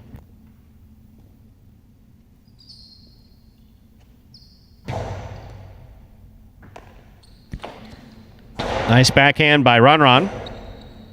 Rebote forehand by Kubala. Catch by Ron. Ron low and hard to the inside. Kubala. That made contact with the overhead screen. That's out of play. 0.7. Here now to complete the first round and receive. Wearing the purple shirt at post 8 is Ikeda.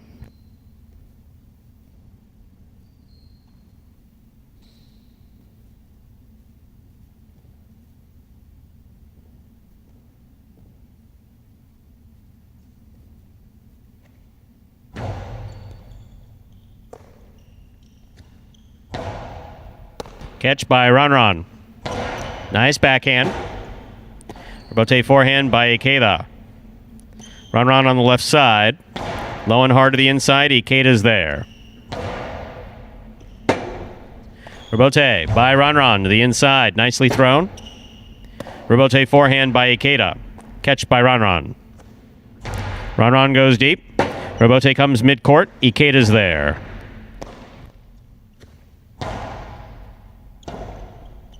Rebote forehand save by Ikeda. Ron on the catch. Ron low and hard to the inside. Will score a well-played point by Ron and Ikeda. 0.7.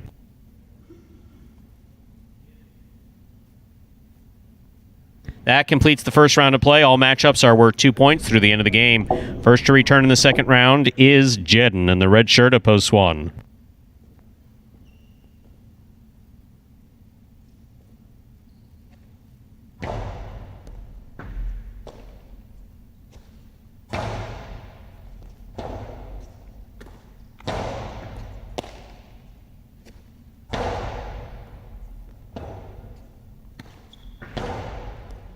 Catch on the forehand of Jedden. One-handed scoop missed. Rebote makes it to the front wall. Here's Jedden winding up from the 6th line. That was like an underhanded left side thing. Outside placement, beautifully executed by Jedden to score. Nice throw, 0.1. Here's post 3 in the white shirt, Bradley.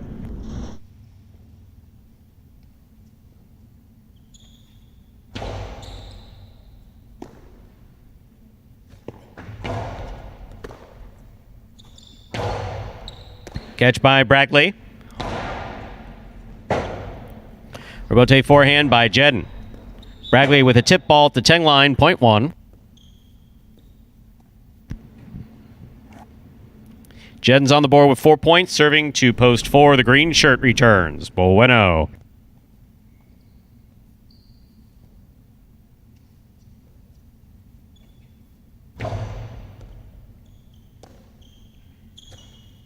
Backhand by Bueno.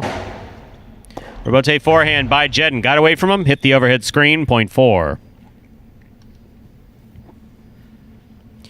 Bueno on the board with 2 points. Serving to post 3. The white shirt. Here's Douglas.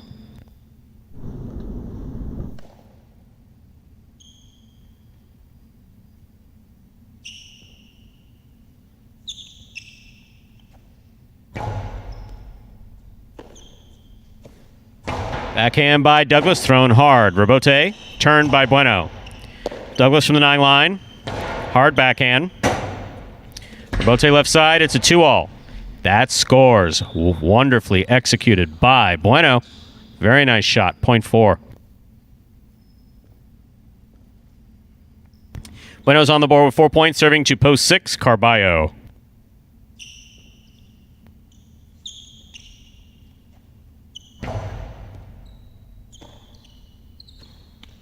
Powerful backhand by Carballo. Good catch by Bueno.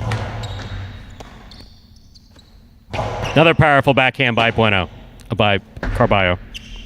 That one scores 0.6. Carballo's on the board with 2 points, serving to post 5, Kubala.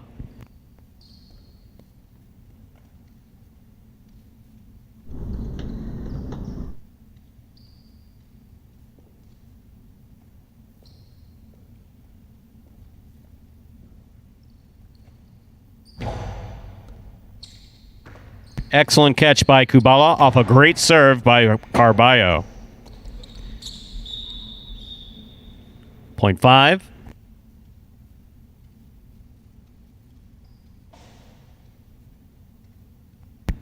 Kubala on the board with 4 points. Here's post 8. This matchup has Kubala serving to Ikeda.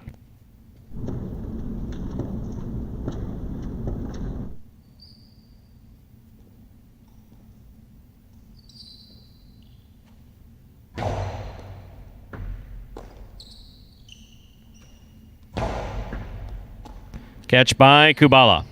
He goes deep. Rebote forehand by Ikeda. Hit the top rail. That's out of play. 0.5.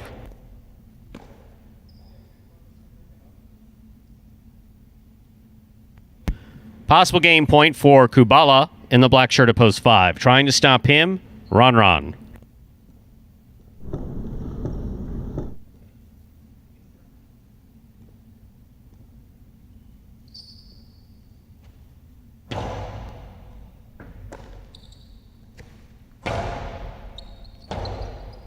Rebote forehand, hooked. 0.7. Play continues. Ronron's on the board with 4 points, serving to post 3. The white shirt, here's Bragley.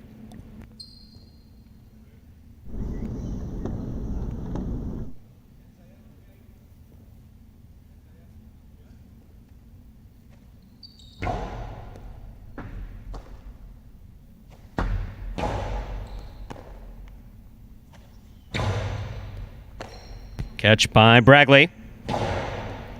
Ron midcourt. Big backhand by Bragley. Strikes the overhead screen. 0.7. Possible game point 4. The pink shirt of post 7. Ron. Trying to stop him. Post 1. Jedin.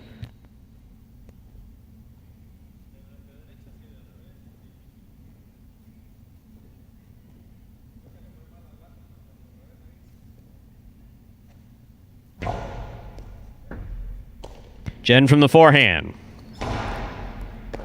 Here's Ron. What a beautiful reflex play. Ducked under it, then turned and threw the rebote. That one's going to get away from him. Point and game, ladies and gentlemen, of the pink shirt of post 7.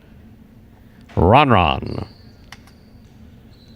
5 places, 4 serves to 1. This is a playoff for show, which is 3rd place.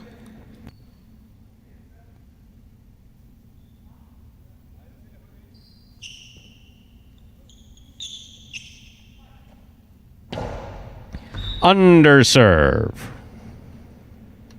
Point and a 3rd place finish for post 1, Jedin. Unofficial order finish 7-5-1.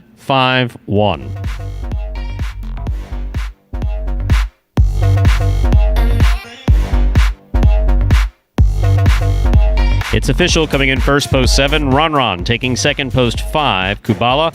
Coming in third, post 1, Jedin. 7-5-1 is the official order finish for game number 5. So, as far as this fine is concerned, I know your name, so let's see what the fine information is. Player, so we'll do announcer. Day, performance, date, amount, 25, we knew that. And the reason, failed prognostication in violation of rules. Does that sound good? That have a nice ring to it? That sounds good. Failed prognostication in violation of rules. Rules which we make up as we go. of pre-established rules. Obviously, picking Douglas out of post 2 is a entirely logical pick. And doesn't even come on the board. Exactly. Started off hot. He played well those first couple points, too. So, welcome to the wonderful world of predicting highlight. Game 5, 7-5-1 is the result. The $2 Quinella, 5-7. That's first and second in any order, $30.60. Trifecta, 7-5-1, $643.60.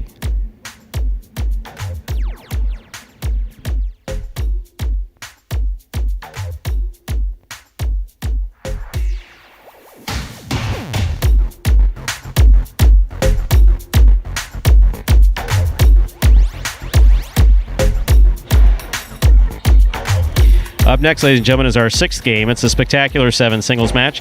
It's played to 7 points. Points will double after the first round of play.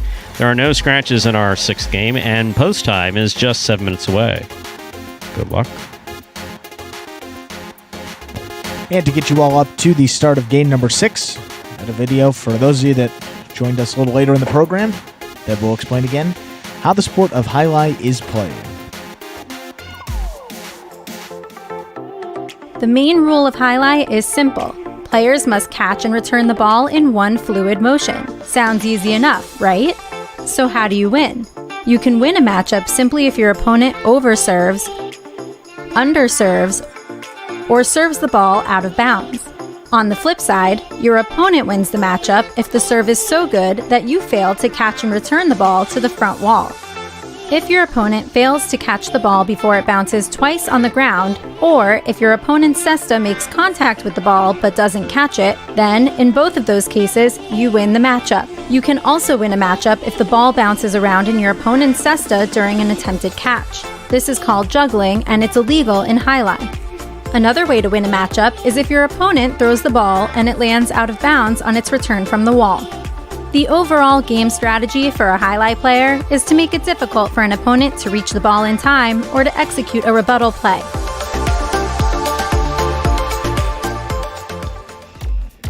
I guess our fans out there are getting pretty good because I guess they're reading our minds now. But I just while the literally videos said, are playing, I was filling out the fine, and I was like, now we could go double or nothing on this. You could tell, typical parimutuel manager. Yeah. Right, Wow. right. How to dig yourself out of the hole of $25 instead of just going with $25. Shall we go double or nothing on this loss? Easy. Cool. We'll double it with the same guy because after that performance, I think he's going to be a little ticked off. May get some. So now $50 is what we pay here. As folks know, it's $100 for a win, $50 for a place, $25 for a show, so $15 for a quad in a superfecta game. Adds up if you play in those superfecta games. All of it adds up. No question about that. So you are going to go double or nothing. Yeah, we're going to do it. Same guy, though. Douglas at post 3. Different post this time. Okay. If you insist, I'll just keep this fine over here to my right where I keep them. The pile of fines is over here. You're so far. You're the first non-player to get a fine. Yeah, I was going to say, I got my own pile. Now we withhold it from your payroll. We do. I fill out a fine. And then it's myself or JR, but in this case, sure. I'll do it. Yeah. And then we, what's its name? We have you sign it, and we wave our finger like this, and don't do that again, whatever that is. And then we take a copy of it, and we send it off to HR, and then they withhold it. That also funny that our fans are talking about that. I said we're doing like a bit for the Florida lottery. Play responsibly. This is a bit on chasing your losses. This just shows you how dangerous it can get here. Oh, this one can't lose. Oh, this one's a sure loser. No, this one's a sure loser. And the next thing you know. So, yes. No, but look, absolutely correct. We were back here. Douglas obviously not thrilled with the fact he played well. I mean, he played well. Douglas got beat the last game. Yeah. He got beat, which is frustrating. No. He got beat, but that's the whole key. You know, the quality of player that you bring in here. What do we talk about? We talked about players have got to figure out. You've heard me say it in their practices. You've heard me say it to them face to face. There is no one too good out here. You have to figure out a way to beat them. You have to figure out a way to beat Douglas. For Douglas, you have to figure out a way to beat Ron. For everybody else, you have to figure out how to beat the two of them. What we saw there was Bueno threw that 2-all on Douglas, right? Yep. Mm-hmm. And Douglas was there. Douglas read it. He went out for it, but Bueno threw it good, and he couldn't get to it. That's what we want to see. Yeah, and you've seen that these past few weeks a lot more. A lot of times guys would maybe drop balls and really give Douglas games, but they're giving him tough points, and guys have really seeded him, seeded him with great shots, and that's what you like to see. It shows how well these guys are developing and how much they've developed. Who would you say plays hardest against Douglas? Wow, you're throwing me a question. Yeah, I'm curious to know your opinion. Who plays the hardest against Douglas? It's a pretty easy answer. I think Anderluck plays the hardest against him. Who? Anderluck. Yep, you're absolutely right. Just because absolutely I think right. It's one of those the relationship. It's kind of like a older brother type relationship, He and kind of sees him as a younger brother, and no, he's not going to beat me. He's not going to beat me. And Anderluck is nothing if not stubborn. Yeah, and also, maybe a guy that likes an edge. He needs something to play for, and it's like, look, this. It's guy, like, look, he was in obvious pain the other day. The day that he ran, that he had yesterday, or that was 4 wins. Day before, he had 4 wins. Yep, 4 wins. So that was 2 Thursday. Yeah, 2 it was days Thursday. Ago, sorry, yep. And he was in a lot of pain. I asked him about that, and he said, it focused me. I asked him. I said, we thought you were going to scratch. And he says, no, it focused me. He said, I wasn't going to focus on the pain, so I focused on the play.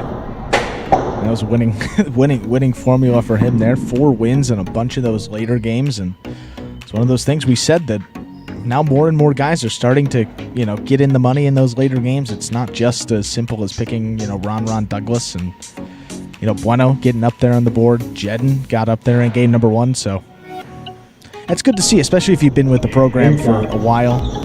That's the whole point of it, the development of these guys, and when it happens, it's really special. It's one of the fun things about Magic City. You get to watch the progress of players in a program, see us go through mistakes, see the players go through the mistakes, overcome those mistakes, and get better. That is an interesting part of it. We're ready to begin Game 6, a spectacular 7 singles match. Played to 7 points. Points double after the first round of play. Kubala serves in the red shirt at post 1. Ikeda receives in the blue at post 2.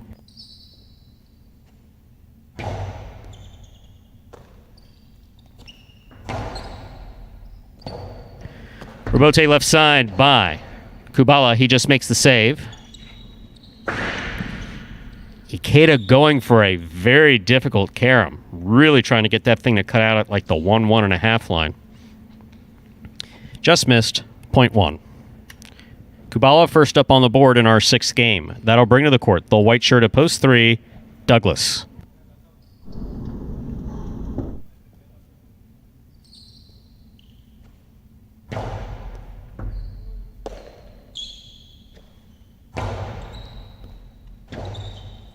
Robote left side, cuts to the outside. Douglas with the catch. Hard throw, picked off in the air by Kubala, and a great catch.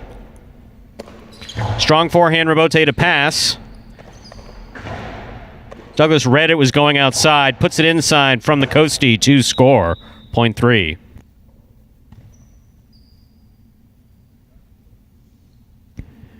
That gets Douglas on the board with a point, serving to the green shirt at post 4, Ben.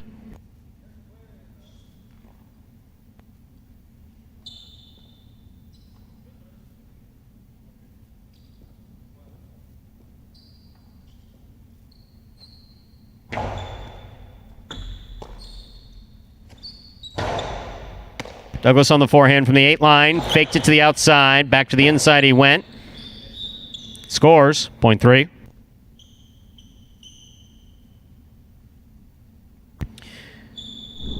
Douglas now serves with the black shirt at post 5. Here's Anderluck.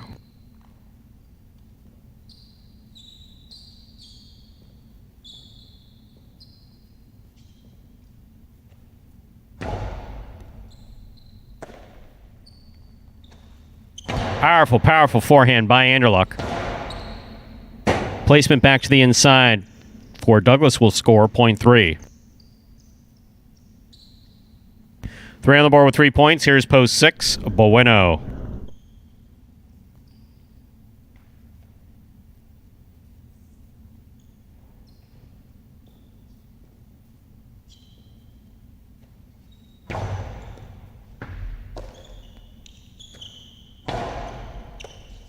Great catch by Douglas. Nice backhand. Robote left side by Bueno. Up, up, and away and gone. Yeah, that stayed up there. That ball's out of here. Point 3.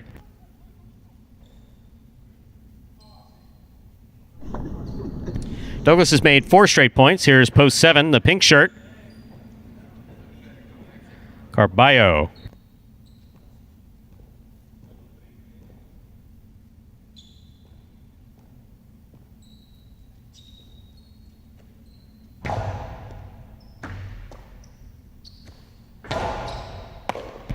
Douglas makes the catch, middle of the court, hard throw, off the tip of Carballo Cesta, point 3.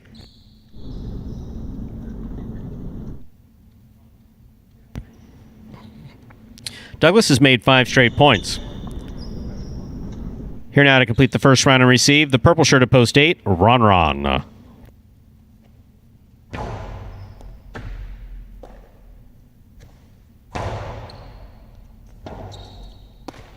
Forehand rebote to the inside, thrown beautifully by Douglas.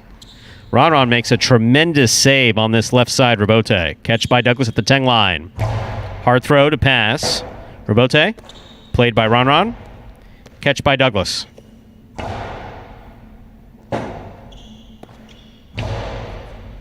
Catch on the forehand of Douglas.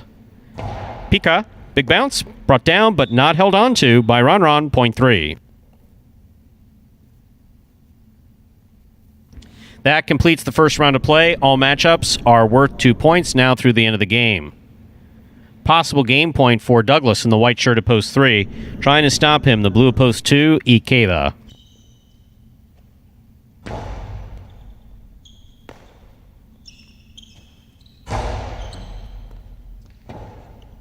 Rebote left side. Scoop by Ikeda. Hard throw to the inside, low. This is going to be a tough rebote. Just missed. Point 2. Play continues. A nice 6 straight points for post 3, Douglas. Play continues. Ikeda on the board with 2 points. Here's post 1, Kubala.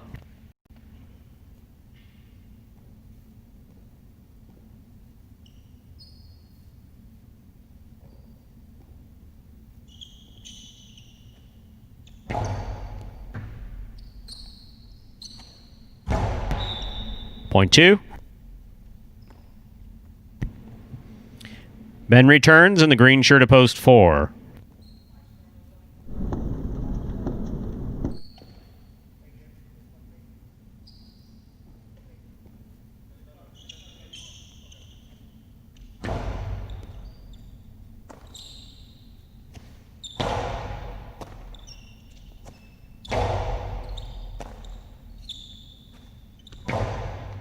Catch by Ikeda.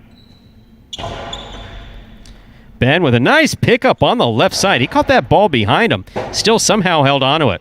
Ikeda makes the forehand rebote. Point 4.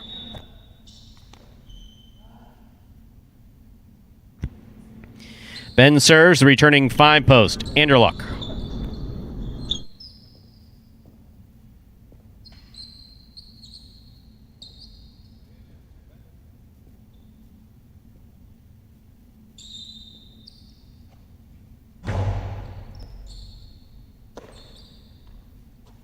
Picada, the big bounce. Ben missed it. Point 5.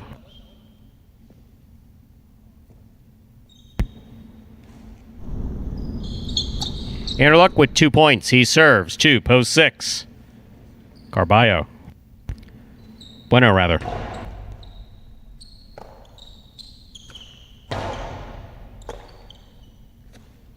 Nice backhand by Anderluck. Good catch by Bueno deep in the backcourt.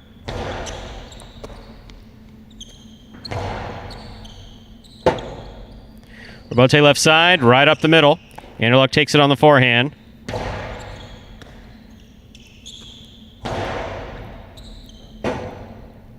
Rebote forehand.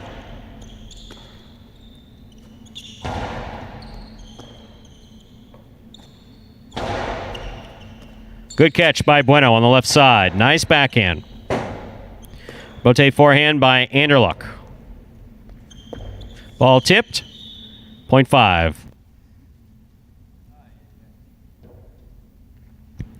Anderluck has 4 points. He serves the returning 7 post. In the pink shirt, we have Carballo.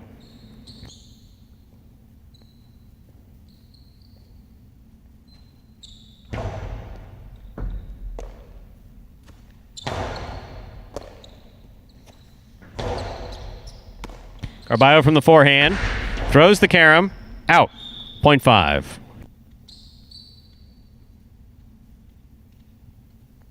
Straight points in the second round to a possible game point here for Anderluck. Trying to stop him is Ron.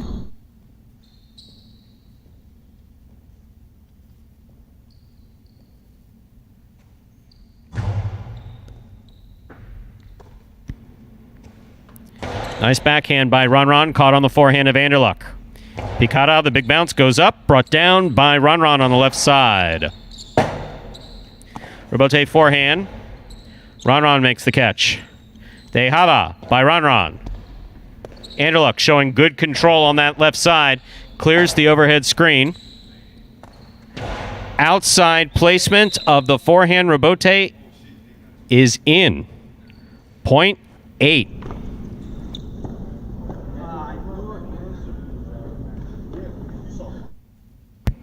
Play continues. Ron serves the returning three-post Douglas. He returns with possible game point.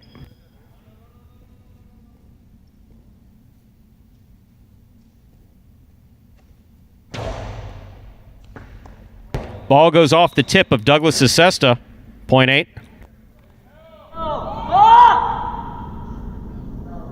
Eight on the board with 4 points. Here's post one, Kubala.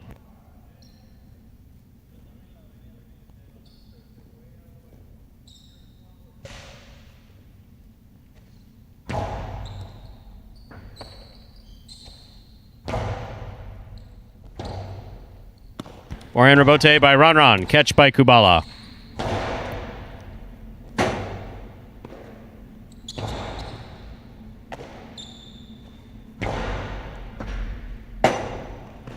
Ron.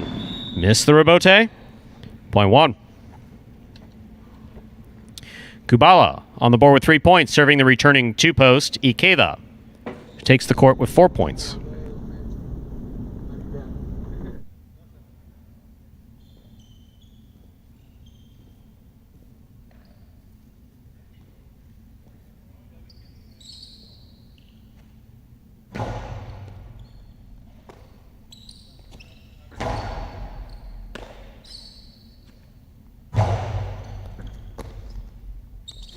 Ikeda back to the inside. Catch by Kubala.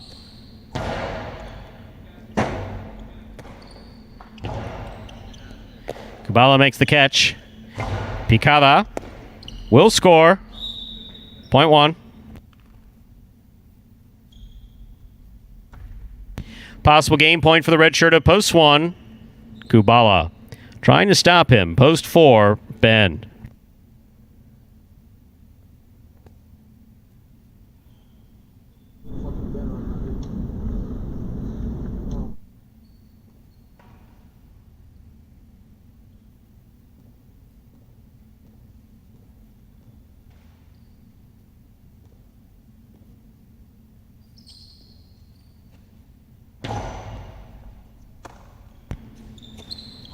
Strong backhand by Ben. Bote forehand by Kubala. Catch by Ben. Kubala. Picada. Big bounce goes up. Ben digs out the rebote and a great save. Kubala, hard throw. Caught in the air, but not held on to by Ben. Point and game to the red shirt of post one, Kubala. One wins it, 5 serves to 3. This is a playoff for second and third place.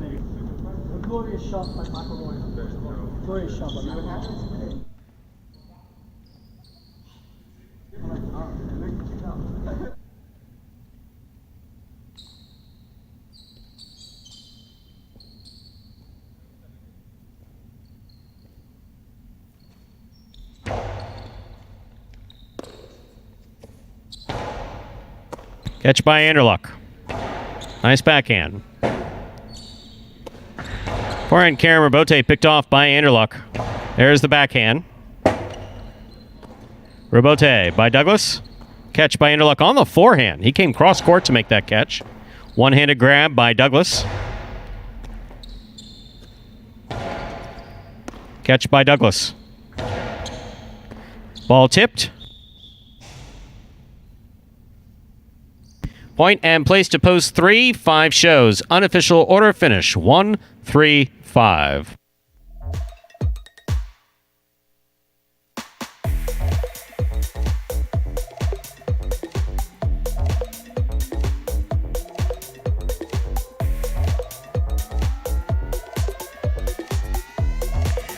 Results from Game 6 are official. Coming in first, post 1, Kubala.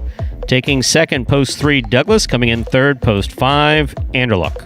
1, 3, 5 is the official order finish for game number 6. And as I fill out this fine here, Yeah, do you want me to take the prices? $50 for pissing off the Jai-Alai gods. Okay, done. Here are your prices. The early pick 3, 5, 7, 1. 3 of 3 numbers returning $574.40. That is a nice pick 3 return. Very good to see. $2 Quinella 1, 3. That's first and second in any order. $19.60. Trifecta 1, 3, 5. First, second, and third place finishing $286.40. And $2 on post 1 to win. Return $16.80. Very nice. Up next, Game 7. It's our one and only doubles game in this performance. A spectacular 7 doubles match. Play to 7 points. Points double after the first round of play. Game 7 begins the late pick 3. That's right. If you saw that $574 pick 3, there's a chance to bet another pick 3 right now. Correctly pick the winners of Game 7, 8, and 9. That's how you play the pick 3. Game 7. A lot going on in Game 7. It's doubles. It concludes the high 5 and begins the late pick 3. Also, Game 7 is a 7-post doubles game.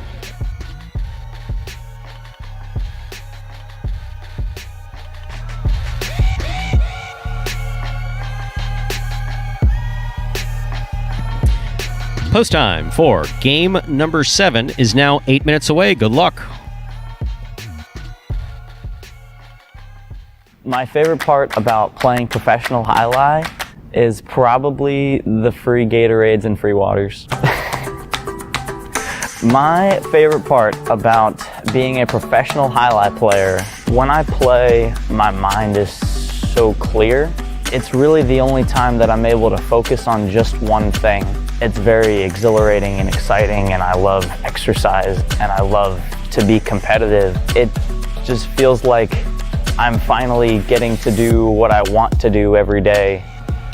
And Kubala's victory in game number 6 gives him 46 on the season. He is in 7th place overall. 16 out of that third and final bonus money slot there, although still got a couple months left in the season to add to his total. And that 7th game is now just about 5 minutes away, and we saw those will pays up on your screen. A couple of numbers that are going to make that high 5 go: 2, 5, or 7. Couple tickets out there still alive: 2, 5, and 7. Meaning there is only one ticket with that combination. Could make the high 5 go. And not surprisingly, 2468 on the 2, the over 5, and the 7. Not surprisingly, the teams, the 2, Anderluck and Kubala, first week together, they've won a couple. You got Juice and Ron. Of course, Ron second place in the single standings, although that team, in terms of their doubles play, they got 1 win, so only 1 win. That's their only in the money finish this week, but can certainly get it done. And then Clemente and Douglas, that team that won the first doubles tournament here in the Magic City Jai-Alai season. So, yep, 3 favorites, and all 3 of those teams priced, how about this, priced at $3 in fantasy. The highest priced doubles team was $3, and all 3 of those teams, so good luck. So wait a second. All right, so now what I heard, since we're very honest here, I heard someone who blew it at prognostication, wound up with $50 in fines, 1 for blowing prognostication, 2nd for upsetting the Jai-Alai gods, trying to outguess them. Okay. can never. And what I just heard was you throwing yourself a compliment for pricing the doubles teams correctly. No, I was just saying those were the 3 favorites, and that's why they were priced accordingly. Thus, throwing the commissioner, not you, but throwing the commissioner some credit for properly pricing teams. Yeah. If I'm not correct, if I'm not mistaken. It's the whole Hannah Montana dual personality thing. Outside of the building, I'm the commissioner, but in here, I'm just Andrew. What's a Hannah Montana? You know, the TV show with Miley Cyrus. She was herself, and then she was like a pop star. It's like a dual life. So she split personality. No, it was not a split person. It was like a dual life. Like multiple personality. This is not. You didn't watch obviously the Disney a show Channel. About psychological problems. That's progressive. That's very progressive. That's good to hear. Show on Disney Channel about Disney showing yeah. shows on mental illness. That's impressive. So Hannah Montana was a show about multiple personalities on Disney. You see, that's why I never, I need to get out more. I do. Anything else you want to try to explain to me? I'm done for the day. That was it. You got me. Take it away.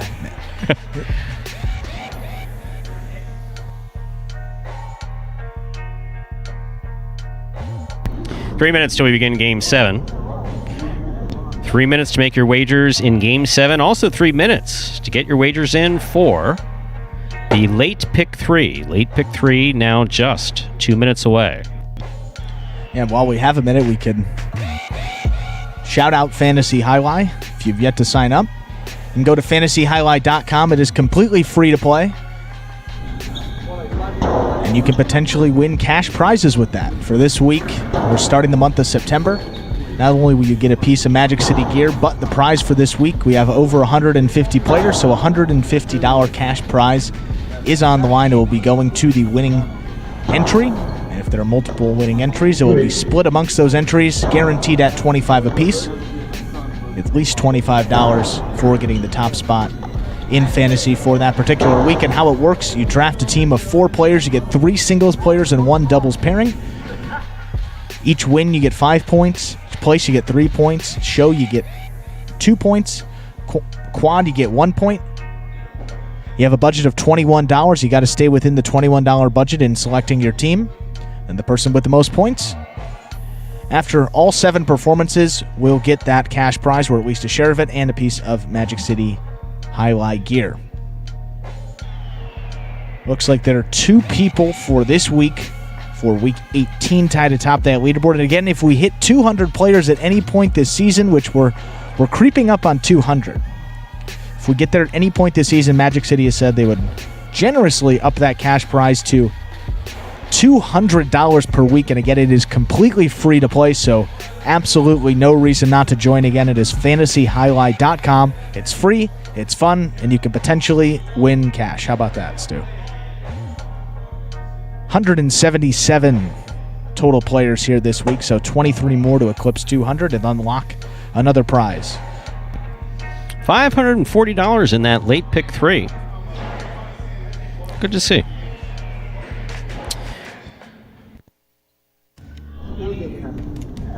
All right, game time. We're ready to begin our 7th game. It's a spectacular 7 doubles match. Play to 7 points. Points will double after the first round of play. Game 7 also begins the late pick 3. Serving in the red shirts of Post 1, the team of Diaz and Carballo. Receiving in the blue shirts of Post 2, Anderluck and Kubala.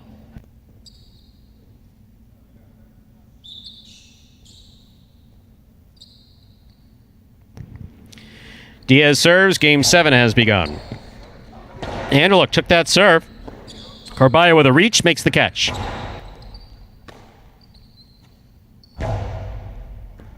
Carballo from the forehand at the 11 line. Catch by Kubala. Carballo on the run makes the catch. Tejada caught the top of the pad, and the pad is bad. Point 2. 2 first up on the board in our 7th game. That'll bring to the court the white shirts of Post 3, Jedin and Ben.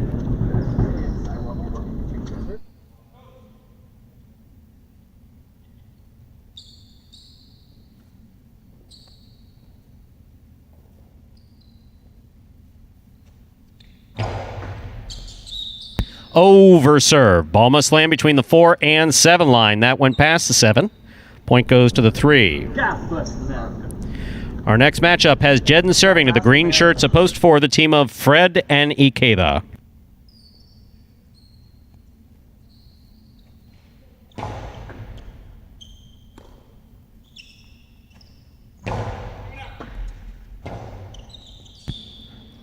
Point 4.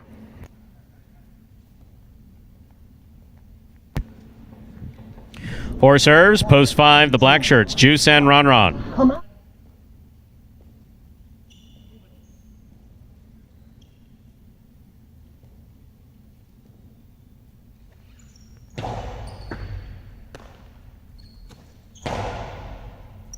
Excellent catch by Ikeda behind the 13 line. Here's Ron Ron. Ron Ron goes deep. Ball tipped, point 5.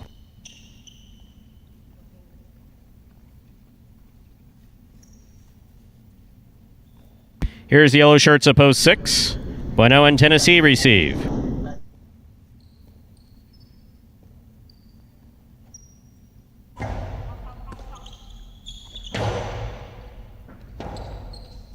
Ron Ron on the rebote. Soft touch. Bueno makes the catch. Back to the inside he goes. Ron Ron is there. Low runner to the inside.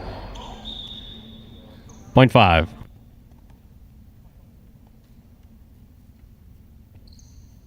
Here's post 7, the pink shirts. Lamonte and Douglas receive.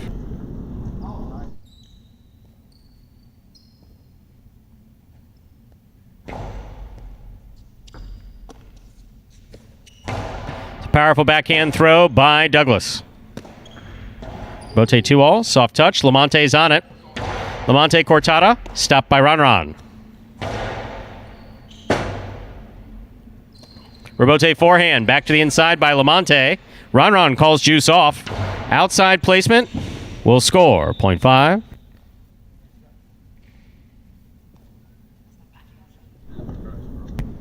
Five on the board with 3 points. Here's post 1, Diaz and Carballo.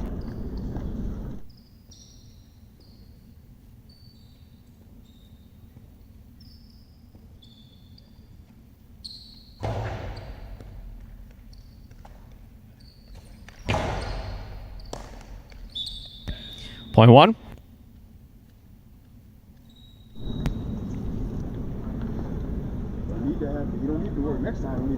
One on the board with 2 points. Here's post 2. Anderluck and Kubala.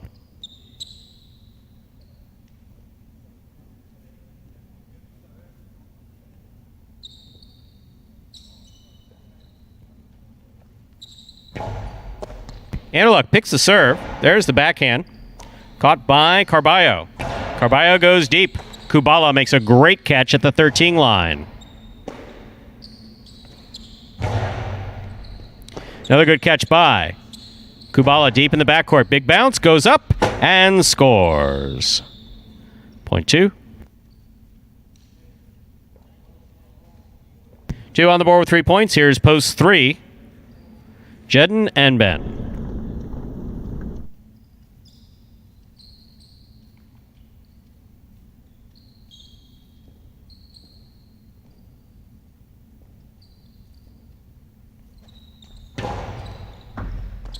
Ball tipped in the backcourt, point 2.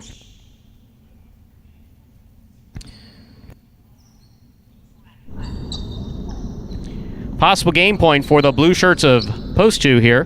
Anderluck and Kubala trying to stop them. Post 4, the green shirts. Fred and Ikeda.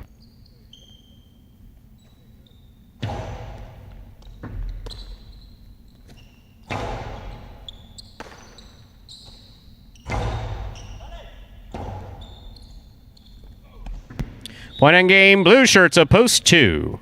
Anderluck and Kubala. No playoff here. 5 places, 1 shows. Unofficial order finished 2-5-1.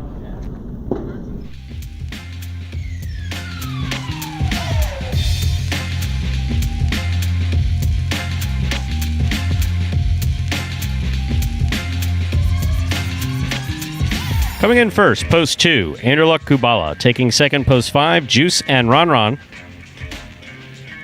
Coming in third, posts 1, Diaz and Carballo. 2-5-1, the official order of finish for game number 7. We'll have your prices up in just a moment.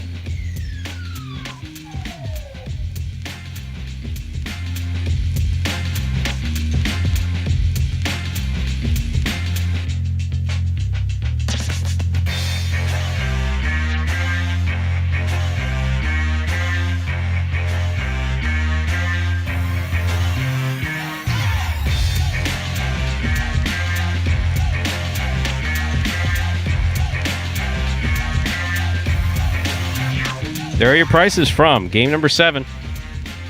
The $2 Quinella, 2-5. First and second in any order, $15.80. Trifecta, 2-5-1, 120.80. 2 games left in this afternoon's performance, but don't worry, we'll be back at 8 p.m. because nighttime is the right time to play Jai-Alai. Up next, Game 8, a spectacular 7 singles match, played to 7 points. Points double after the first round of play. Game 8 closes out today's Mighty Ocho. Post time for our 8th game is 7 minutes away.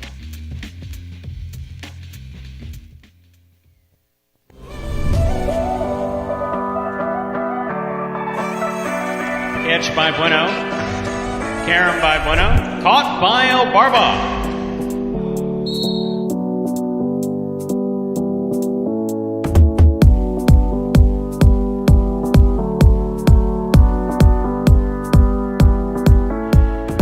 Robote left side. Lamonte makes the catch. Returns a Carom that's gonna score.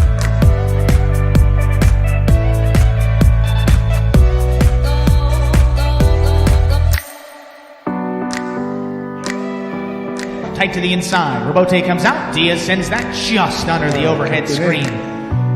High bouncer comes Dossier just in front of the 11 line. That's a long Carom. That one will score.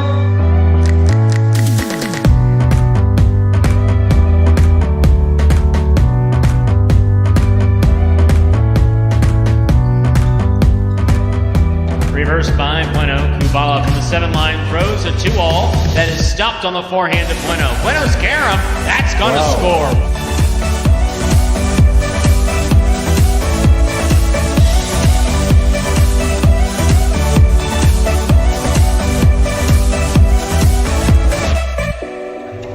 Wow.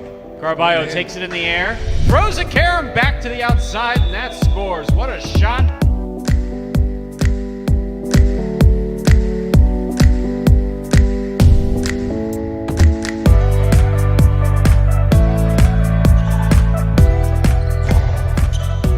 Douglas on the right side. Sidearm, Carom opens up beautifully.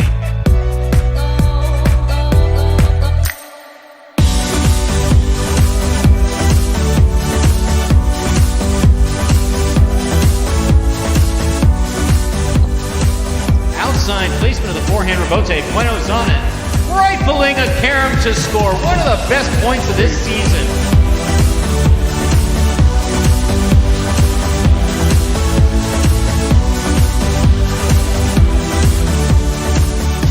Ragley from the 10 line. Over the top to the inside. Kubala's there. Carom by Kubala's going to score.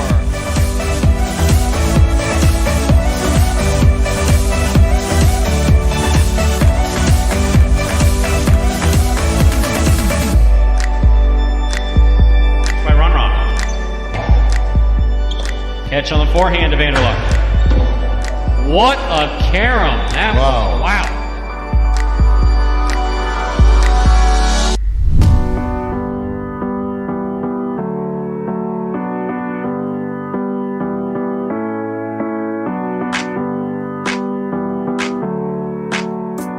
Reverse. Caught by Ron. 2-all by Ron. Caught by Douglas. Nice. Carom by Douglas. Wow.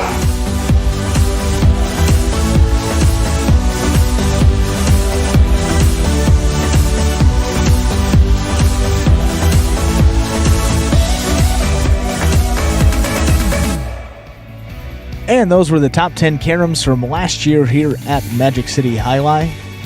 Game number 8 is now just about a minute away. 2 minutes away. You saw those will pays for the Mighty Ocho up on your screen. Got a little more play today. That pot was up over $350. See a 5 out of 8 up there. A couple 5 out of 8s. 38-10. Not bad. Yeah, not bad. 5 out of 8. Especially on a day with no Douglas. Well, Douglas is here. The way he made it sound like a day like where he's not here. He is here. He's here and he's playing well. I think this is a perfect example of what makes highlight difficult to bet on. Yeah. So clearly he's got the best record of anyone on the roster. He probably has the best highlight skills of anyone on this roster, I'd say. Sure. Especially in terms of predictive abilities, knowing where the ball should be thrown, the ability to get it there. He's got everything, yet and he consistency. He has not been able to get into the win column. Yeah. That happens, and that Golden Cesta on the week, it's been going to Ron or Douglas. Looked like we're going to have a new winner here. Could be Ben. 9 wins for him this week. He's in the lead by 3, although Ron still working. He's got 6, and then Douglas with 5, Anderluck with 5. So we've seen these guys win them in a hurry. Certainly still far from out of it with a couple more opportunities here, and that evening performance as well.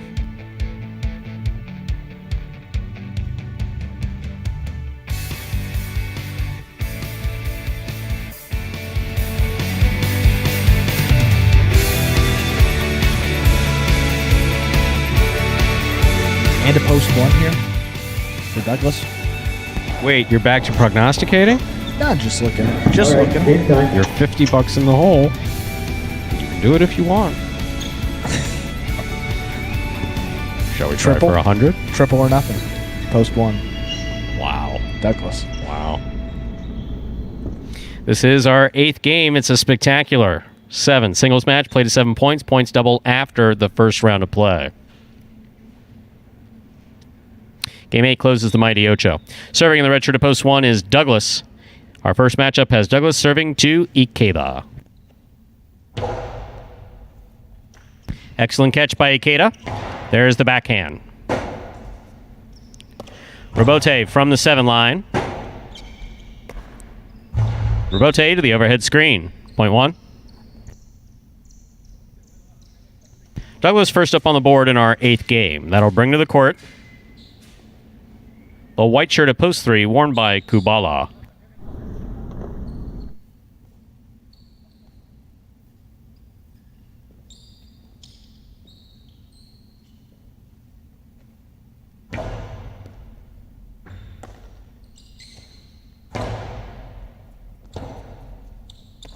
Robote left side by Douglas. Scores. Point 1. Green shirt at post 4 receiving. This next matchup has Douglas serving to Anderluck.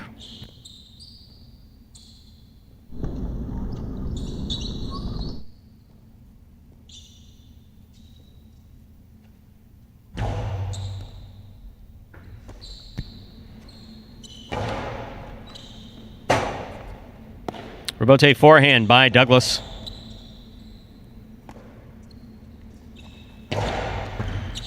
Great pickup by Douglas on the left side. He lifts the reverse out to the Robote. Forehand Robote by Anderluck. Catch by Douglas. What a catch by Anderluck on the left side. Beautifully caught. Douglas is there. Reverse 2-all. Picked up on the forehand by Anderluck. He returns a carom that's stopped by Douglas. Douglas with a beautiful throw. Anderluck will not get there. Point 1.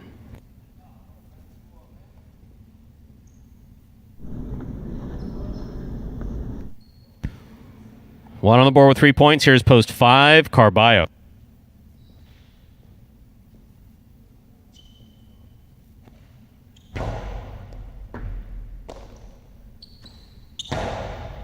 Catch by Douglas. Powerful backhand. Robote forehand by Carballo. Catch by Douglas. That hit the floor before he picked it up for the Robote. Point 1. Douglas with 4 points. Here's the yellow shirt at post 6, worn by Ben.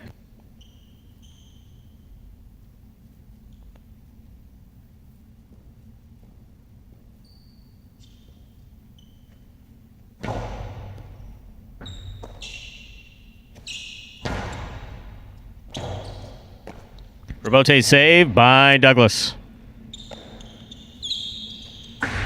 Carom by Ben. Douglas switched from the forehand to the backhand and tried to make that catch. 0.6. How did you fall down? You weren't even playing a point.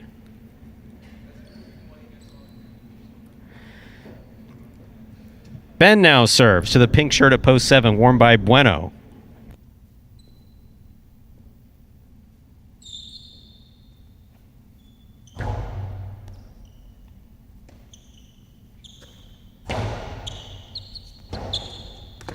Robote forehand missed, 0.7. Here now to complete the first round and receive, wearing the purple shirt at post 8 is Ron.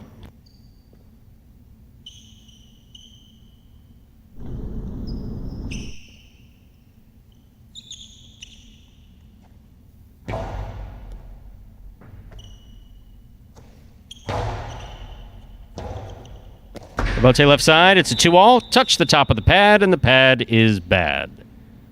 Even the top part. 0.8.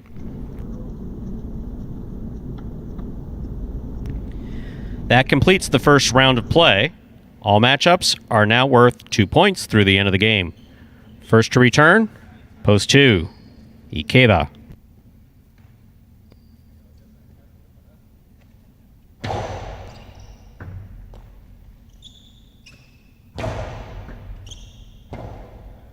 Robote left side. 0.8.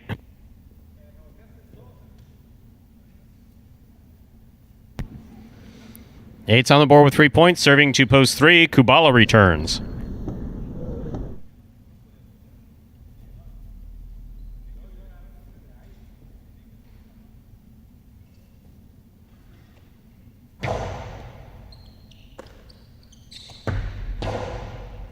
Catch by Ron.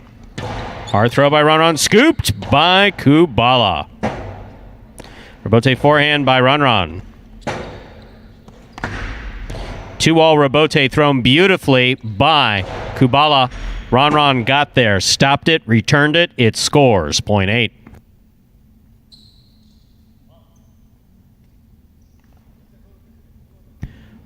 Possible game point for the purple shirt at post 8, Ron, trying to stop him.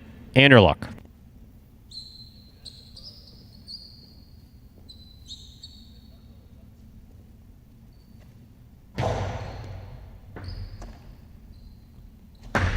Long carom off the court. Point and game. A perfect game for the purple shirt at post 8, Ron. 8 wins it, 1 places, 6 serves to 7. This is a playoff for third place.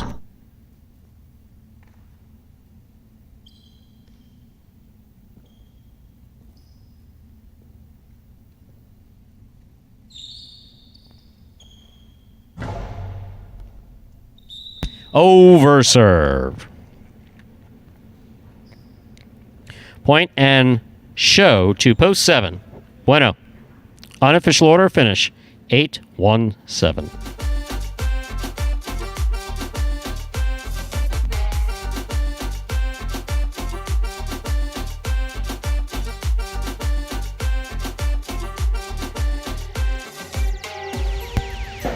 Results from Game 8 are official. Coming in first, post 8, Ron. Taking second, post 1, Douglas. Coming in third, post 7, Bueno. 8-1-7 is the official order of finish for Game 8.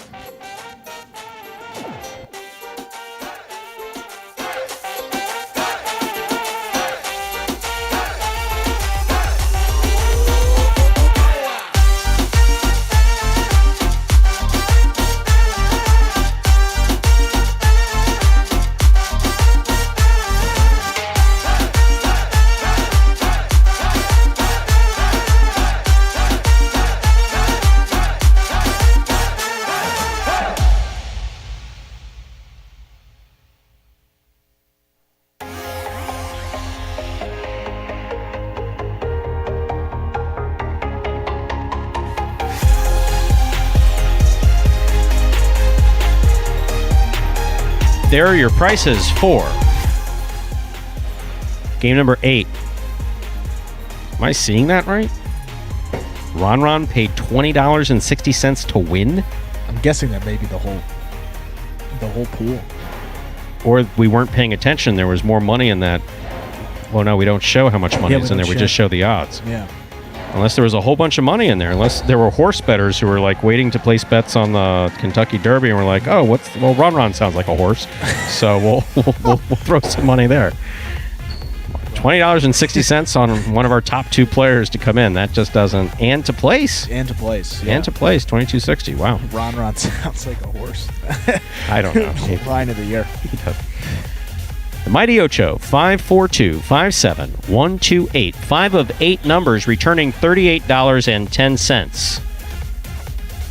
Carryover jackpot, the Mighty Ocho up to $195. But remember, that jackpot, the Mighty Ocho jackpot, guaranteed at $3,000.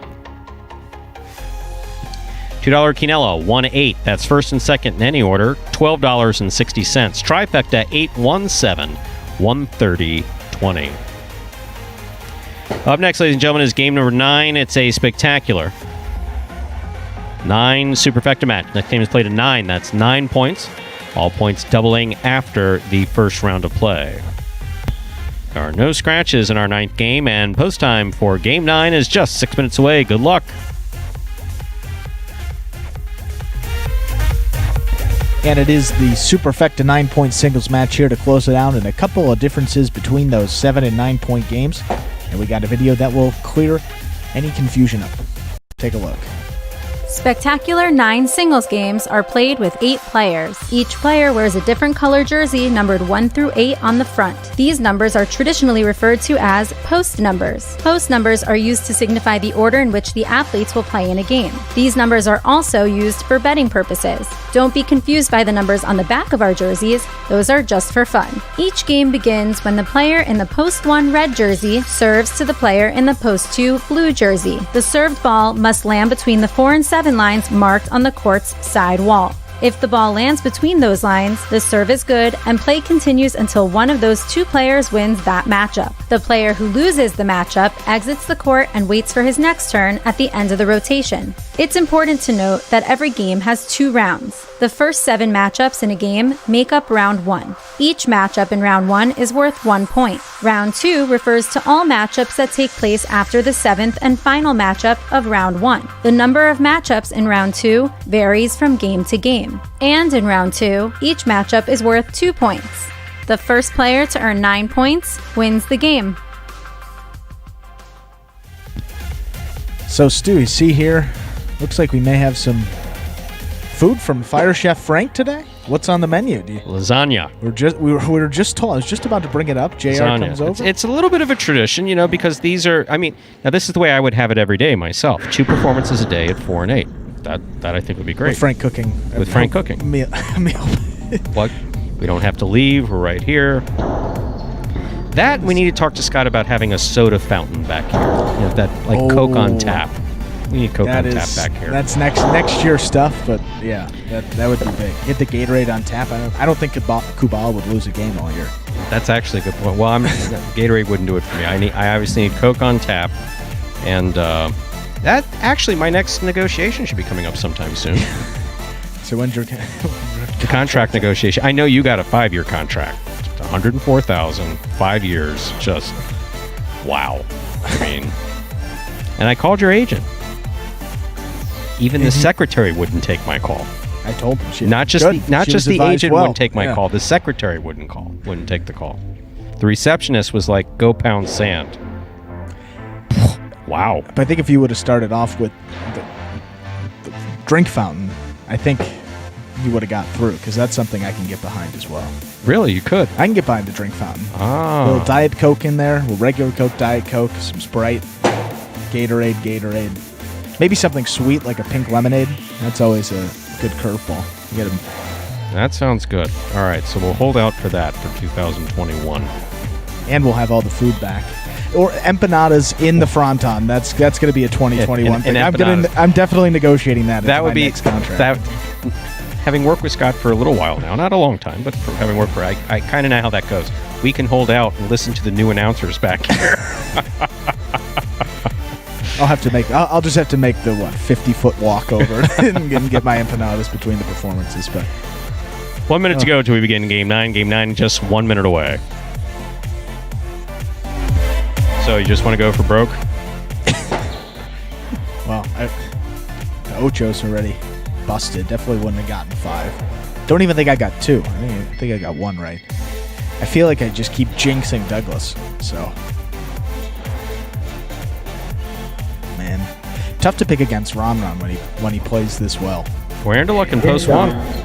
We're gonna go with Ron. We'll close it out. See if we can get one winner here. Time to begin our 9th and final game of this 4 p.m. performance. It's a spectacular 9 superfecta match, played at 9 points. Points double after the first round of play. Serving in the red shirt of post 1 is Anderluck. Receiving in the blue of post 2 is Ikeda.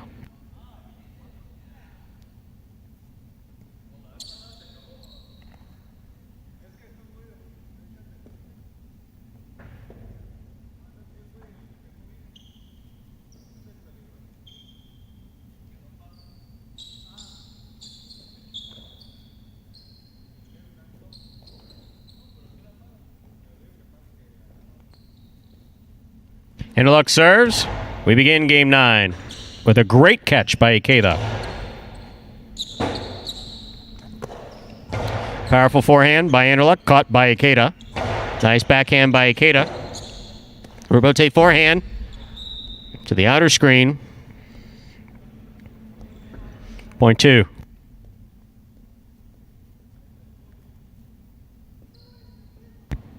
Ikeda serves the white shirt of post 3, Ben.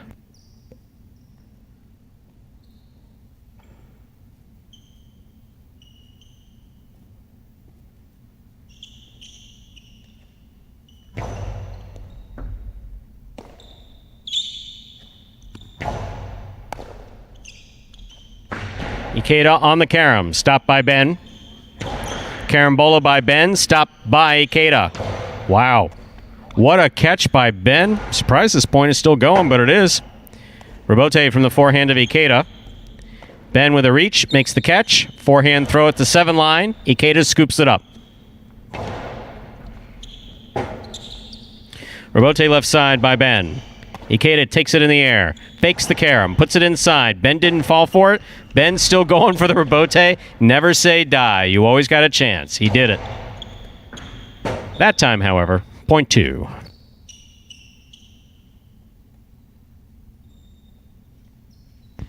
This next matchup has Ikeda serving to the green shirt of post 4, Bueno.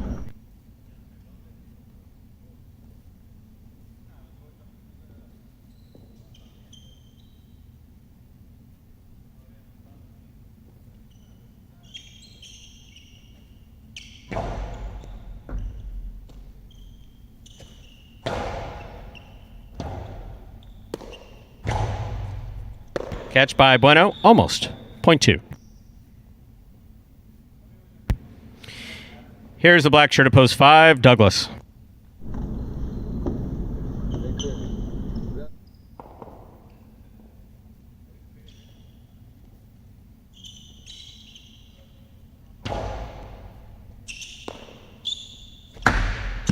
Long carom caught the top of the pad. Point 2. 2 on the board with 4 points, serving to post 6. Here's Carballo.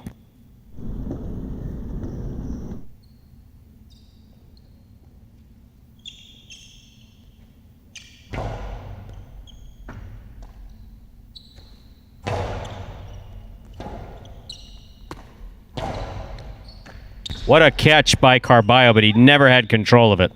Good pickup, but you got to stop the ball in that cesta. Point 2. Ikeda's made 5 points. He serves to the pink shirt of post 7, worn by Kubala.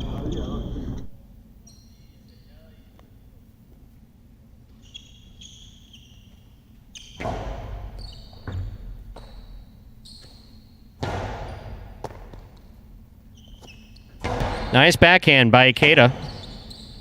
Robote left side. Midcourt placement picked up by Ikeda. Ikeda on the carom that opens up and scores as Kubala goes face first into the screen. Point 2.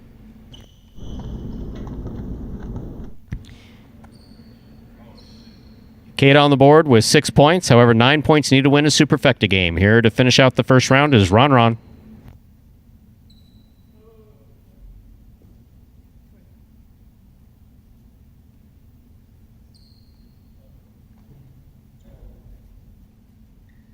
That's right, little zip ties come off the top screen when our players jump onto it.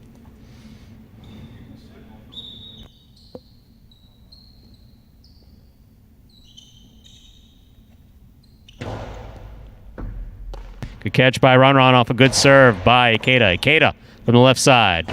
He goes deep.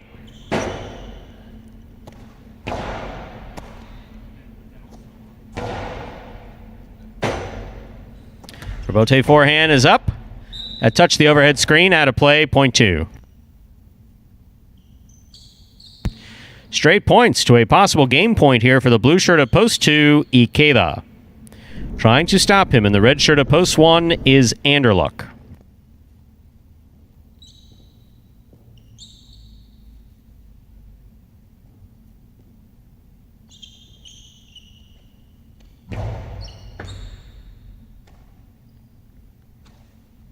Powerful forehand throw by Anderluck. Robote comes out.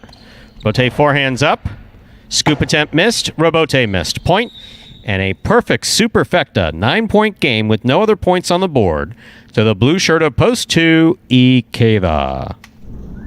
2 wins it. 3, 4, 5, 6, 7, 8, and 1 now play off to 6 points for second, third, and fourth place. 3 first serves to 4.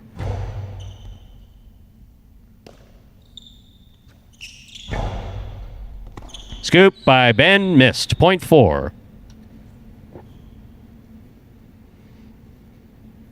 And this matchup in the playoff for second, third, and fourth, Bueno is serving to Douglas.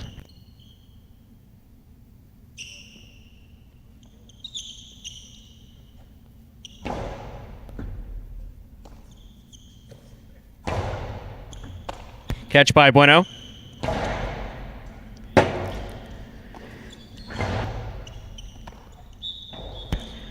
Point 5.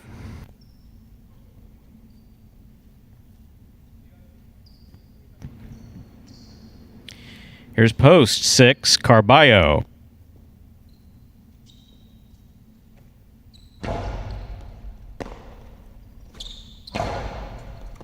Scoop by Douglas.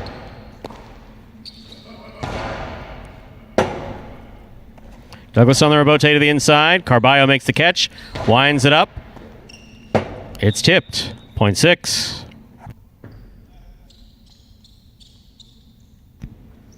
Here's post 7, Kubala.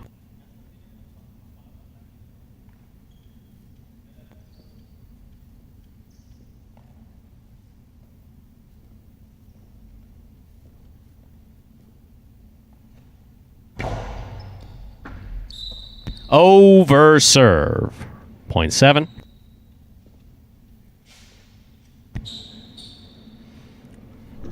Here's post 8, Ron Ron.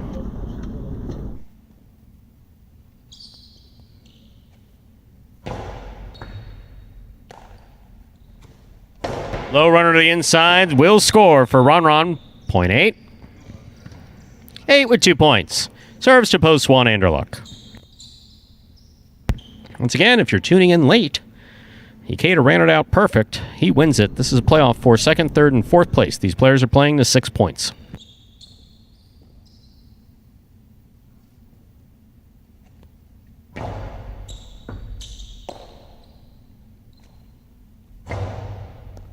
Catch by Ron Ron.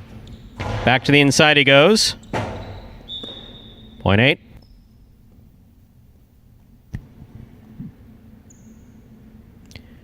Ron Ron has 4 points and a possible place point. Trying to stop him, Ben in post 3.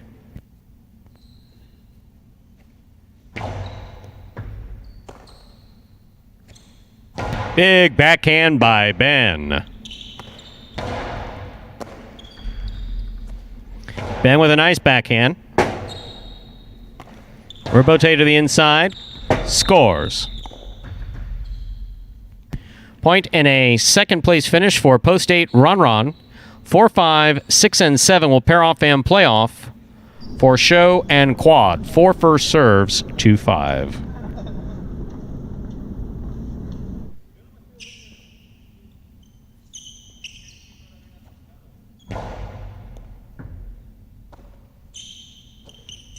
Outside placement, beautifully thrown by Douglas to score.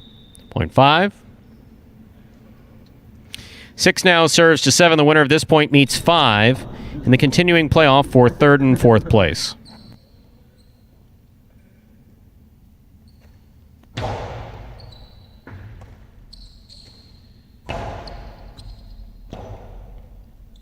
Rebote forehand by Carballo. Catch by Kubala. Kubala goes hard to the inside. Carballo missed it. 5 serves 7. This is for show and quad.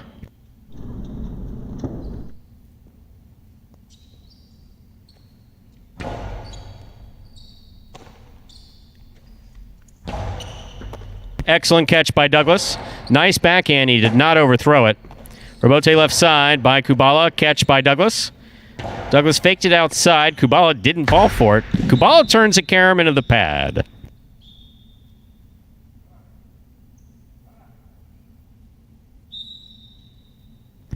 Point and show to post 5, 7. Takes the quad. Unofficial order finish, 2-8, 5-7.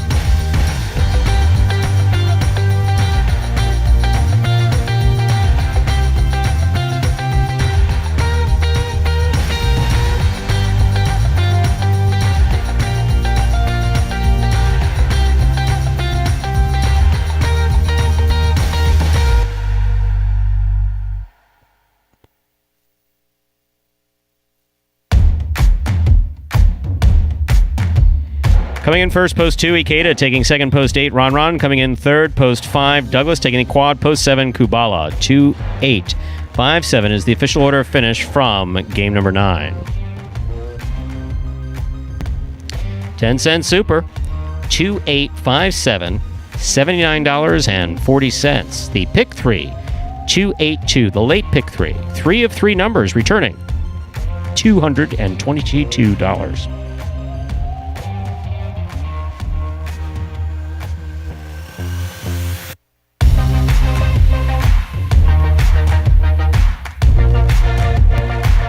$2 Quinel at 2-8, 26-20.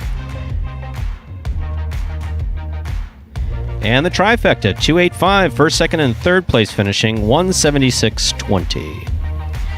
Now, Andrew, have we learned our lesson about prognostication, or are we going to continue? I think we've learned. Have we? Very hard. Very hard lesson.